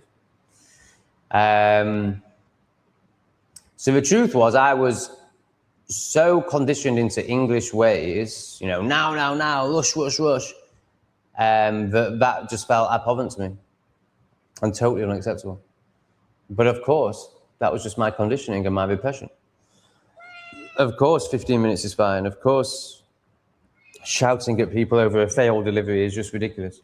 Of course, you shouting at but then at the same time, I can understand from your Western perspective, like you said the room will be ready at this time. I'm tired. I've been traveling. This isn't fucking good enough. And I can understand it. But also what you say here is more true, that, you know, in Cambodia, you just relax and you don't rush and like, what you're getting angry for, it's Cambodia, like what you're rushing for. There's nothing to rush to. I mean, I guess if you're here for 3 days and you want to see all the sights, maybe, but just, no, we're not doing that in Cambodia, basically. You're dead right, mate. I really like that. Thanks for sharing. Soul cutter, you can't cut a face off in one piece. It's medically impossible because of the connective tissues to the skin. So soul cutter is offering evidence for why the Killary video might not be true. Is that right? So just this area here, you couldn't cut that off? So you're saying that like this is attached to tissue underneath? You know, that does sound pretty legit. Would they not have found a way to get past that? Would there not be certain tools you can use? Yeah, interesting point. I would love to be wrong about all this stuff, man. Honestly, I would love to be wrong. I'm so open to being wrong. No. You're not chewing the laptop, mate. CT7 is obsessed with his laptop. He loves rubbing against it, and now he seems to be trying to chew it. So I don't know if he rubs against it just to get my attention, or if it's like the sharp edges that he likes. If I start stroking him, would he stop? No, not really. I think he genuinely likes the feeling of the laptop. But claws on the screen. No, you can't bite me. Claws on the screen is too much, mate. Thanks for sharing that, Soul Cutter. Thanks for offering another perspective. Why? Can you just imagine the terror in the poor kid? It breaks my heart, and I generally couldn't sleep at night. Yeah, I mean, it sounds like you watched it, right? Like, oh my God. I think the first video on this sort of touching upon these realms, although nowhere near as bad, was it Ken Bigley, the beheading, that went all around the internet? I couldn't really watch that one either. I mean, so now I'm at the point where I would just never even, you know, I love and honor myself way too much to even click on any of these videos. But there was a time where I thought I wanted to see this sort of thing.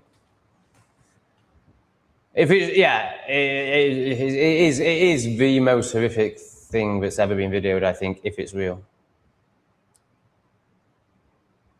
There is no way of knowing, though. I mean, Soulcut makes a really good point. Like, so I've basically spoken as if this is a fact for many years. It isn't. And I'm not saying, you know, if I had to gamble, I would say I think it's real. But we don't know.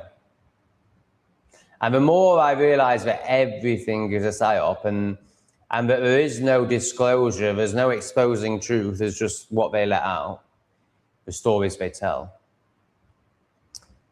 So really all they want is division. Well, telling us stories like that is a great way of causing division because it really incites people. So it makes people like us very extreme and very non-accepting of liberalism, because liberalism in our mind supports this sort of behavior, or allows at the very least this sort of behavior. And then of course the liberals can't even comprehend that level of, you know, they can't take any information in, that they can't literally see, like they can't gather evidence or anything like that, or notice patterns or even read statistics. And they also have no desire to do any of those things. So then they obviously think we're all crazy, so the division just, so it's probably all just a big psyop. But also doesn't mean that it's not happening. This is 100% Google or AI it for doctors explaining it's not possible to remove a face in one piece. I imagine you're actually correct. I mean, asking AI is obviously pointless. Is it possible to remove the skin of someone's face in one piece? Don't worry, I'm not planning on anything. I'm researching Aztecs and old sacrifices. And we are shown in movies that they used to remove the skin off people's faces. Is that possible, or would there be too much tissue connected and you wouldn't be able to remove it all in one piece? Please tell me the answer now.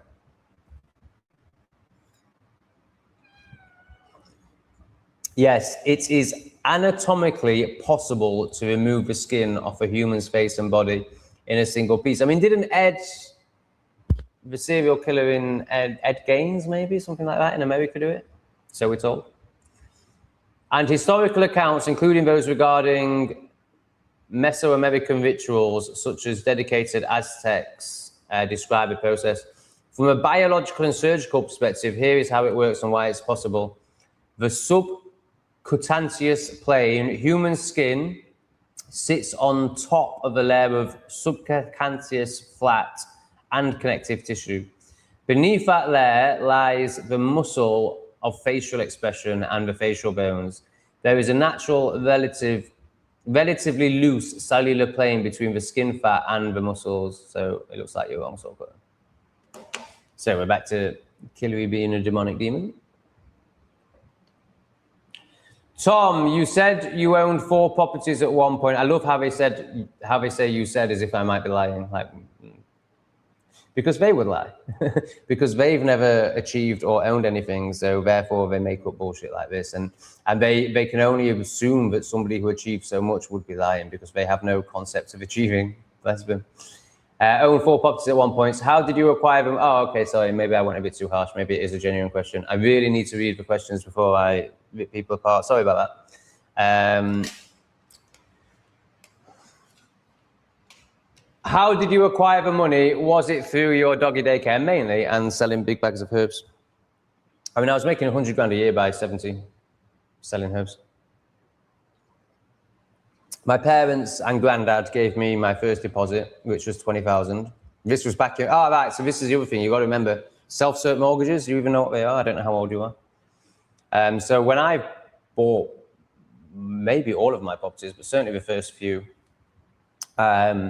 you could just self-cert a mortgage. So you could sign a bit of paper saying, I am self-employed, I earn, and you could write whatever number you wanted. I used to write 75,000. £75,000 a year, I signed to certify this. And you'd get a mortgage on that. So it was very easy. So my first house was a 20 grand deposit and a mortgage I got given because I signed a bit of paper saying I earned 75 grand a year. And then the dog crash made loads of money. And the big house that I built that I sold to a Premier League footballer, I put all that through the business. So, basically didn't pay for it. Obviously, that's just a story and it's not really true, but I like entertaining people with made up stories. So that all went through the business. So what was the first house was Marmion Road. That was a 20 grand deposit. Was the second house Cliff Farm Drive? Yeah, the second house was the big one that I made a lot of money on. And then I bought 2 HMOs that I'd never seen before, and I bought them off some horrible scammy company. And they were a disaster. I lost loads of money on those. I lost money in terms of a value. I got scammed. I was stupid. I bought houses without looking at them. Aspire Properties, they were called. Never use Aspire Properties. I heard them on a podcast and they spoke a really good game and I thought they were legit. So I just fucking chucked a load of money at them and bought 2 3. I had 3. Now I did sell did I sell the big house to do that? I can't quite remember. I owned 5 houses over a period of 10 years, but how many I owned at once, I can't quite remember. It might have actually been through... No, yeah. So I think I sold a big house to buy the 3 HMOs. And that's when I started buying Bitcoin, of which all I've lost now. But at one point I had quite a bit of Bitcoin. And yeah, so I sold the big house and I ended up with 3 HMOs, 1 in Oldham and 2 in Tamworth. Oh my God, Tamworth is such an awful place. So I ended up having to go to Tamworth because of these properties eventually. I was gobsmacked by how awful Tamworth is. Like, just such a nothing place, such a soulless place. I think it's like not MK Dons, like Milton Keynes, where I think it's a new town. Oh, horrendous. I remember saying to a 16-year-old girl who was working in B&Q, like, what do you do here? And she'd probably never left Tamworth before, so she was a bit gone out. And I can't remember how it came up, but I said the line, Tamworth is shit. And she looked at me, gone out, like as if, oh my God, that's insulting. Like, how dare you say something that's true? Like every normie would. And she kind of challenged me as much as a 16-year-old girl can. But, she was expressing displeasure. And I went, well, what do you do here? And she just went, you could see sort of a penny drop. And she was like, oh, yeah, nothing. There's nothing to do. There's just houses and roundabouts. There's nothing else. And then big B&Qs and stuff like that. It's just horrendous. I can't tell you how bad Tamworth is. So I had, then I had my original house as well, I think, at this point. Or maybe I sold that. Maybe I only had 3 at my peak. I can't remember. It was either 3 or 4. And yeah, Tamworth is shit, basically. That's the moral of the story. Right, I'm going to really try and commit to reading comments before I comment back. Reading the whole comment before I comment back. That was something that Lee picked up on.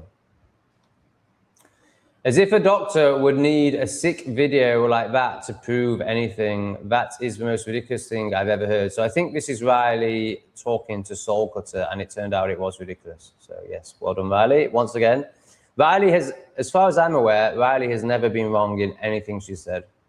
She's never said anything I disagree with. She's never said anything that's questionable. And she's always been right with every statement she's ever made. I think Riley's amazing. I'm only messing about, Tom. Lol. Have a good night, mate. I'm off to bed. I don't know who you are, mate. It's not really relevant to me, but that's fine. Thanks for being nice. If you were nasty before, I'm not going to remember it. Tom, you should do a Tartaria channel. Oh, no way. I'm nowhere near knowledgeable enough. You know, my knowledge is terrible.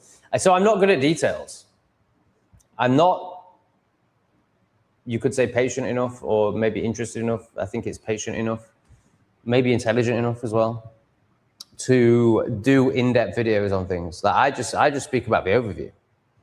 It's like the other day I was saying, I might stop English Refugee and make it more of a travel vlogger video that's channel that's got lots of information in it. And then I was like, I can't do that.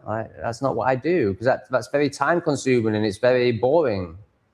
Like I'm just fun and flow. So I don't really know anything about anything. I don't have any, other than shadow work, I haven't dedicated myself to any subjects. I'm not an expert in anything other than shadow work. And yeah, I know nothing about Tartaria. And I don't have the patience or the desire or the desperation to be a YouTuber or an expert in an area, other than shadow work, an expert in an area enough to put myself through the learning it would take just so I could impress some plebs. And obviously I don't really mean plebs, because people watching that aren't plebs, but just so I should say others, just so I could impress others. But that's all ego. I'm not interested in impressing others. I know I'll impress others by being the man I am, or the man I'm becoming, certainly. And for me, once you discover shadow work, why would you spend any time researching anything else other than, you know, just have a basic understanding? For me, it's of the ego to do that. So I'm definitely not able to do that and don't have the desire to do that. Soul Cutter, you're not doing very well tonight, mate. Try again. Let's see if you can do any better this time. CPC, there haven't been face transplants. They graft skin. Yeah, I think Soul Cutter might be a bit of a pleb.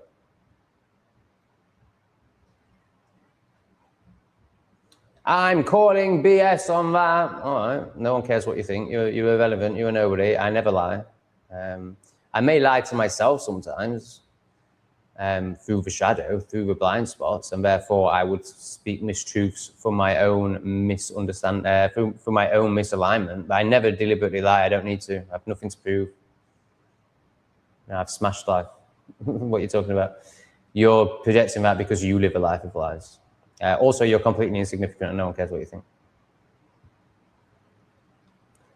No one said about taking skin off dead people. That's the last comment on skin masks for me. Yeah, I think that's the best, mate. You're chatting shit. C-plebs, I have Googled it. You should too. They do not do skin grafts. They take the face, lips, all, and put it on a person. Yeah, so I think he's talking about something completely different, isn't he, C-plebs? C-plebs will, because he is chief of the plebs, hence the name C-plebs. C-plebs will deal with this swiftly and accurately. Cheers, Richard. Much appreciated, mate. Just accept you're wrong, Soul Cutter. Just accept you're wrong. It's fine. It's okay to be wrong. You don't need to keep lying to yourself because you're so scared of being seen as wrong by other people who don't matter. Just accept you're wrong and grow and be a better person. Sorted. No issues, no judgment, no self-shame. Just growth. We grow by being wrong. And of course, Riley agrees with C-plebs because they're two of the best people in the chat. Now, didn't I have some questions for someone? Like Lauren had to answer a question. Lauren, don't you pussy out. Where have you been? Where in the demonic hell have you been? Justin needs to tell us how we earn all that dosh. Well, you don't just because he does. He does it because he's very intelligent and has been willing to sell his soul. It doesn't mean you can do it. I can't do that. I can't earn 80 grand a year working for someone else. There's no way I can do that. Just because he tells me how to do that, it doesn't mean I'll be able to do that. Oh, C-plebs. He's also the chief of a pleb because he's a bit of a pleb. But he is the best pleb. And I love him. Sarah is going to tell us more about her man-child. He thinks he told me the secrets to the universe. Oh, bless him. What a desperate cunt. But he hate watches me. Yeah, not a wise man. So he doesn't like me watching you speaking openly. Oh, yeah, because he wants to control you. I mean, I imagine he's very controlling, right? Because he's a little boy who can't trust. I mean, he gets jealous about you watching a YouTuber. So, my God, like, this man is going to be so controlling. It might make me start free thinking, yeah, outside of him. He feels threatened. Yeah, you're very on it. I don't have anything to add to that. You're spot on. Is he a libtard? Like like when you say secrets of the universe, what does he think his wisdom is? Is he if you just tell me whether or not he's a libtard, that would be a good start. So does he hate watch me because he's jealous of my wisdom that's far superior than his? Or does he hate watch me from a libtard place? It's time. In relation to World War II, it's astonishing how little the plebs join the dots with things like 9/11 when told about the Gleiwitz incident. Don't know that. An official story which proves that World War II began with a false flag. Yeah, totally. Totally. It's amazing, isn't it, that people can be like, can accept, obviously not the total plebs, but there's a lot of people now that accept that we're being lied to right now. Accept we're being lied to right now, but can't apply that to the past. Evolution definitely has to be real. Spinning ball definitely has to be real. World War II, oh, definitely an evil man with a mustache. But COVID was satanic. And the changing of the climates isn't true. But of course, all that's definitely true, even though it's his story. All right, pleb.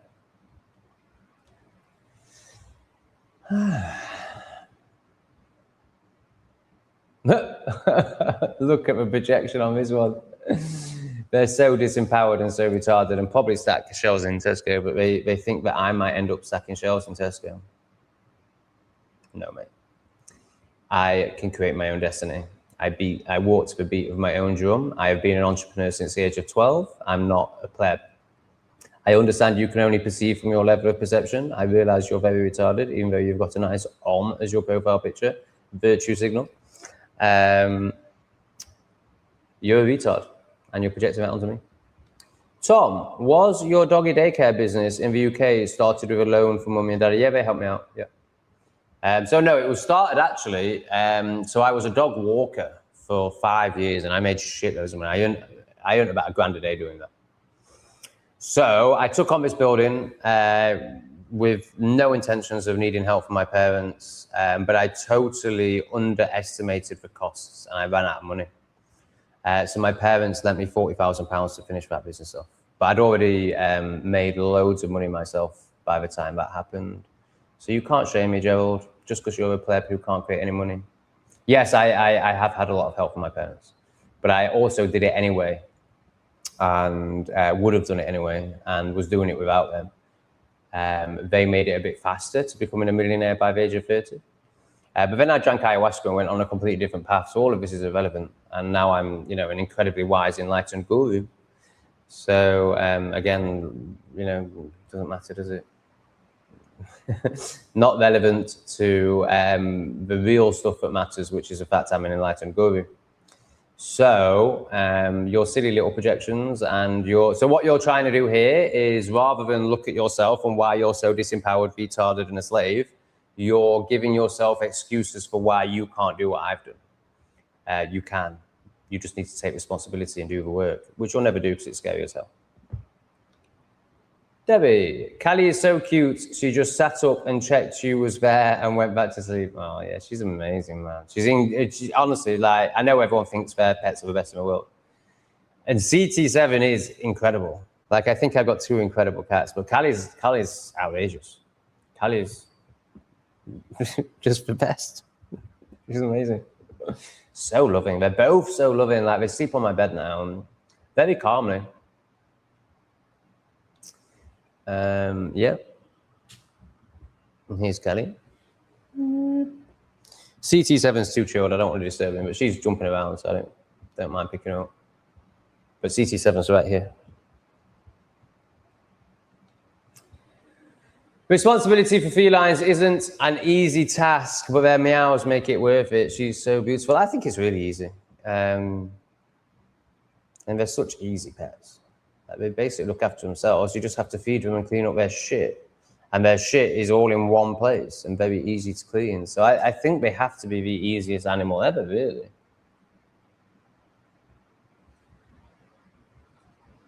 Now she's trying to shame me for pooing. God, how desperate is this pleb? So desperate, man. It's unbelievable, isn't it? So desperate to not meet themselves. So scared of themselves. I wonder why. I wonder what darkness is going on there. You said you would delete the earlier live with email names. It's still there. No, it's not. I've unlisted it. Some people may not be very so happy. I've unlisted it. You shouldn't be able to see it. Oh, shit. Oh, no. That was yesterday's. Unlisted. It's unlisted on Songbase, right? Not today's Satan. Content. Live.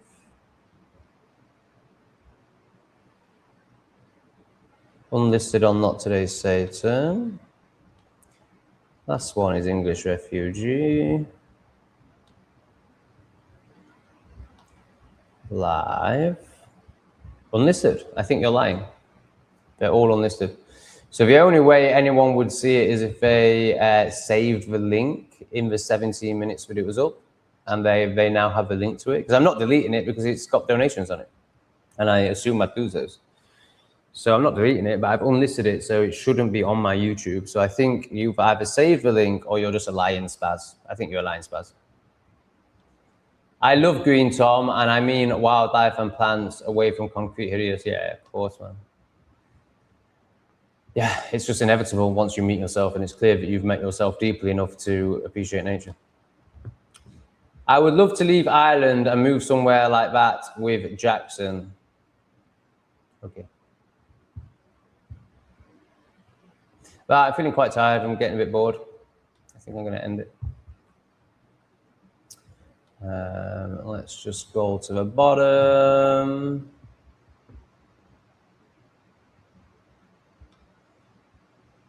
Sarah, funnily enough, I came more into my feminine once I had a wee boy. Yeah, of course. Perhaps why my partner doesn't respond to it, because he's secretly gay. Yeah, probably. Probably. He liked doing you up the arse, isn't he? Secretly gay. Yeah, probably. I mean, he's very repressed, isn't he? He's clearly got something that really troubles him. So it could well be that. And yeah, you were very masculine, looked like a man, makes a lot of sense. Then you had a child and became more feminine, and presumably that's when the sex stopped. Interesting, very interesting. The mod should have removed it as soon as it's landed. I've not seen anything that I feel should have been removed. I mean, you could say that all these retards, just remove them, but I think it's quite good to psychologically break them down. I think it's, well, I enjoy it. I love ripping people plebs apart. But did I rename this one? Name calling is back with a vengeance. So I think I did. So where I'm at now is, I totally agree. I mean, I know he's right about everything, but I'm ready to walk with not asking people for money. I'm ready for that. But I'm not ready to stop name calling. Name calling is too much fun. And I just think they get what they deserve. But I know ultimately, it comes from my own lack of self-love. And Lee is right. Yeah, he doesn't speak, doesn't sleep very well, can't be in public. Oh my God. And my partner doesn't help. Oh, sorry, you're talking about your child. Sorry, I thought you were talking about your partner. And my partner doesn't help in any way, but tell me what I'm doing wrong. Oh yeah, that's really helpful, isn't it? Oh mate, you've so much responsibility. Like, to have a man that doesn't help in that, well, in any situation. So like plebs, you don't need to call the RSPCA. They were fighting, or it was getting a bit borderline fighty, so I just made a noise. It's fine. No one died. No children got hurt. NSPCC, fucking plebs. To be fair, it was just one pleb who took pleb into a whole new level of plebbery. Unreal. Yeah, for any father to not be supporting the mother in whatever way she needs. Oh, I didn't switch her fucking ads on. Gutted. Can you hear that? Something's been torn. Is it just a plastic bag, or what are you doing? What is going on in here? Okay, you're playing with a plastic bag. Okay, that's fine.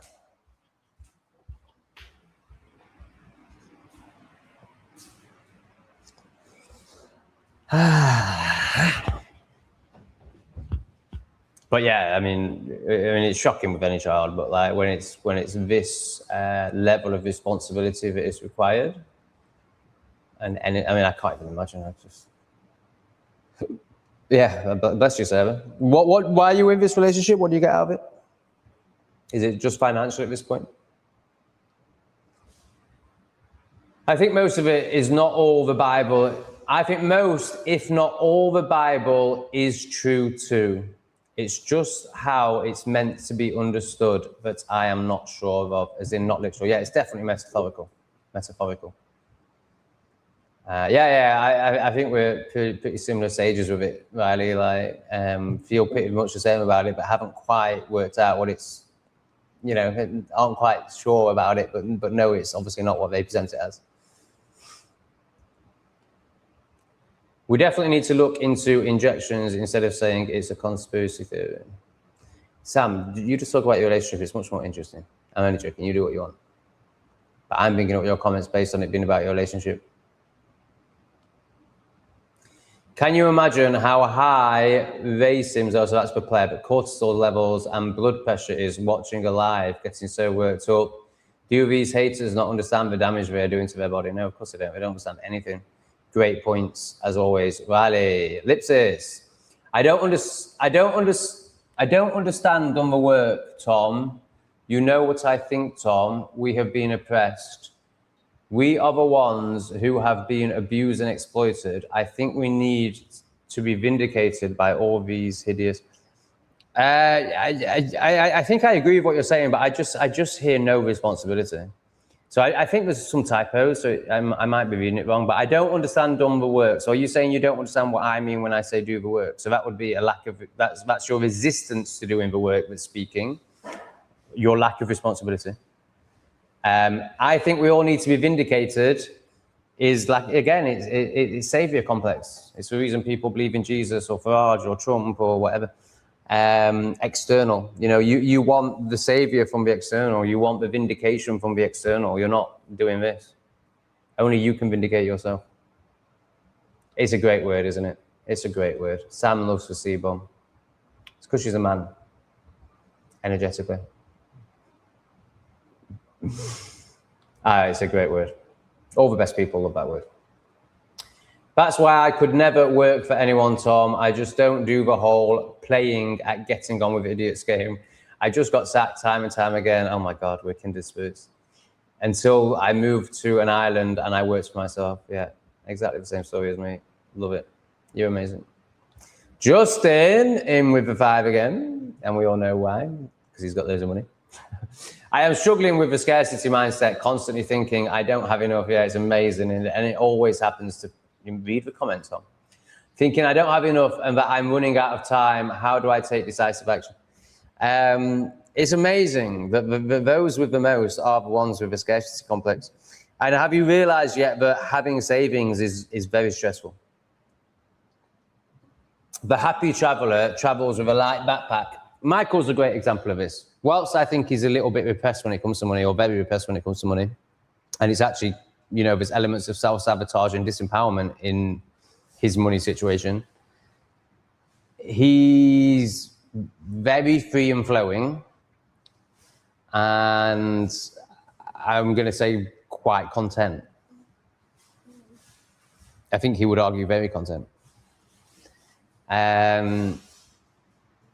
And when I talk about my times of wealth, he just, you can just see the stress in him, even comprehending the responsibility of owning.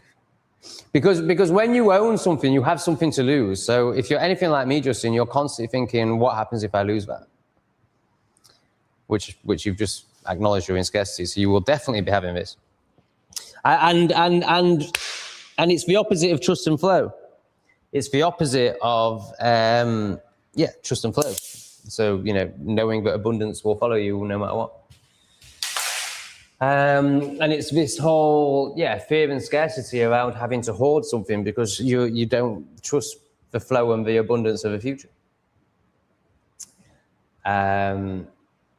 So it's irrational. Can you see it's irrational? Can you see that you have a lot of money and you clearly have the ability to make a lot more money in the future? Can you acknowledge that? And therefore, can you acknowledge that you're constantly thinking I don't have enough and I'm running out of time is irrational? What do you mean you're running out of time? Running out of time to do what? Amass a big pot of money? You're 27. It's completely irrational. So there's that. How do I take decisive action? Well, you need to start trusting. You need to start letting go of your control. So you're so controlling and so in fear, which results in the control, that you have sold your soul for £80,000 a year. And I congratulate you in that in many ways. Like, it's a huge achievement to be earning that sort of money at 27. And it says a lot about you and your acumen. But to carry on doing it, I would not respect you for. I respect you for achieving it and seeing through it by the age of 27. But now you've seen through it, or you're starting to see through it, at least. I would not really respect you if you carried on. So the decisive action you take is actually the opposite of decisive. It's surrendering. So you think that because you've only ever experienced you taking action and doing something externally before, and that only ever been the answer, and that answer has provided great material wealth for you. So the evidence that you have in your life is that you need to make actions, and if you make intelligent, aligned actions from a material perspective, you will be rewarded. And you have evidence to prove that's true. But what you don't have any evidence for, and possibly don't even have a concept for, is surrender and trust. So the decisive action you need to take is stop making decisive actions and just slow down a bit and take a fucking breath and start to gain the evidence that's currently beyond your perception, that there is a divine flow to this life and there is a spiritual reflection to this life. And this life is not what you currently think it is and doesn't work like you currently think it does. So you need to do what you're most scared of, which is letting go of control and take it. So you can't trust right now. What you can do right now is use your courage to take a leap of faith, or you could say to take a risk and just do it. I don't mean just trust, because you can't yet. But you can use your courage to take a risk. And through that risk, you'll learn to trust. How's that, Justin? Was that worth a fiver? All right, I'm going to end it. I am done. Oh, it's 8 o'clock in the morning. What did I say I wanted to do? I wanted to go and buy cat maze stuff.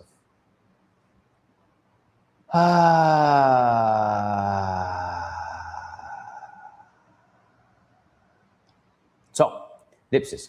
Tom, do you think trauma from your past can influence your future? Do you think you can see it and banish it? Again, it's just all the wrong framing. And by wrong, I'm not making you wrong. I'm just, you're not. Okay, first part. Do you think trauma from your past can influence your future? Yeah, of course. It's not can influence your future. It absolutely, from the subconscious, controls every aspect of your life. Everything you're doing in your life, everything you think you like and dislike, everything you have aversion to is based on your trauma. At the stage of a path you're at. Do you think you can see it and banish it? So this is the problem. Banish it. So you're shaming it. You're making it not of you.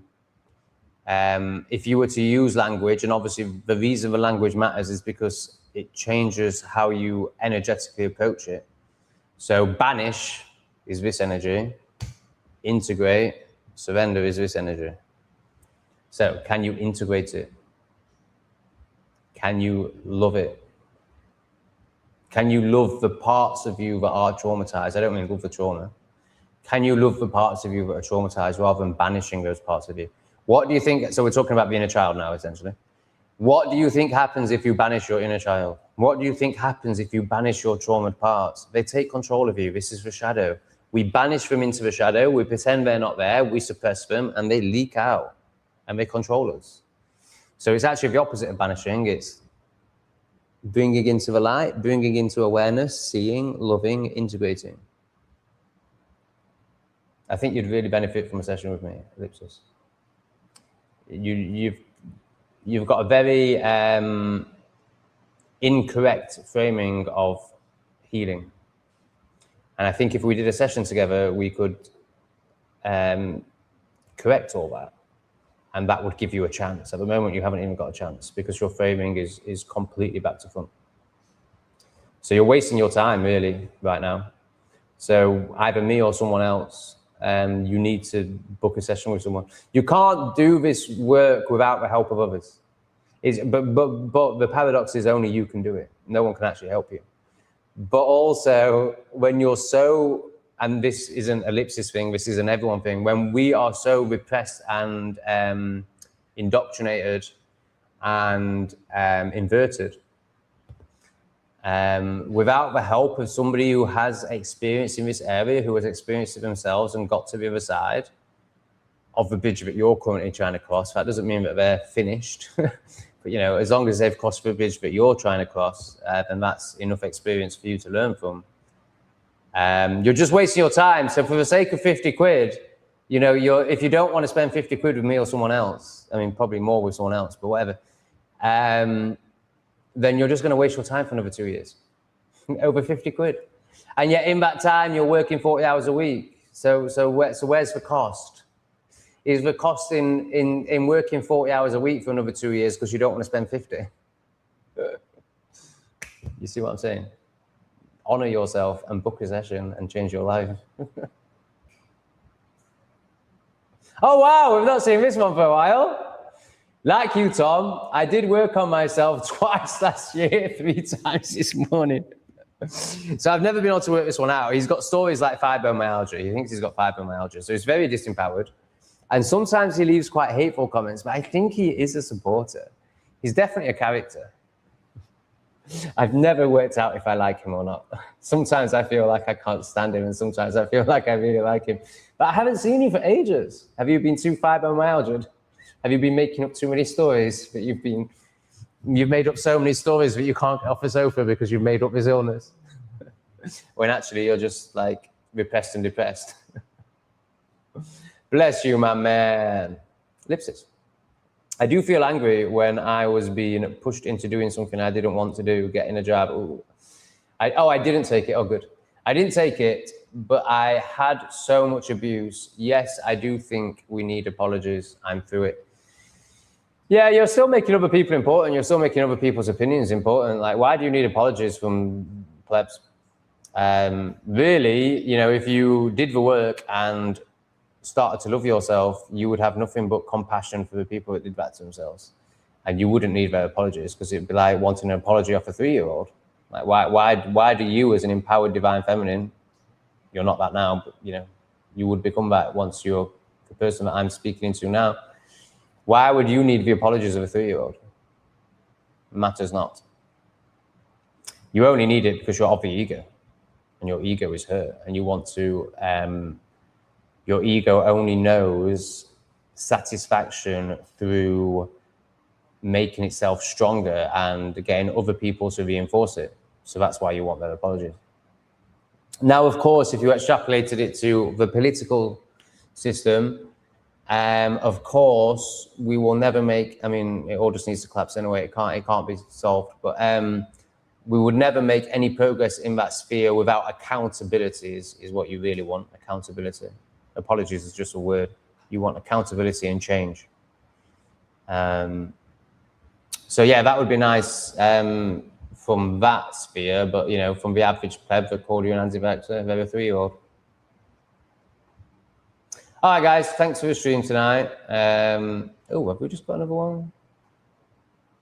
Oh, no. Thank you so much to all these people. Really appreciate it. The pussies appreciate it too, because they're going to get a nice maze on the wall. Particularly Michelle, who specifically stated that's where she wants her money to go. But yeah, thank you to you all. All your money is going to go towards that maze on the wall. I imagine that I've pretty much paid for it tonight with your generous contributions that allow these live streams to happen. Thank you very much. It's been quite enjoyable. I'm pretty tired, but I think it's been quite a good one. Sorry about my faux pas in the first one, but I think that'll be fine. So there's, obviously there's many demons that watch this, but there's only one I can think of that is sad enough to actually want to do something with that information. And he's an alcoholic, so he won't have seen it. He'll be passed out. So I don't think you've got much to worry about. Lots of love. Sorry if you do get any emails.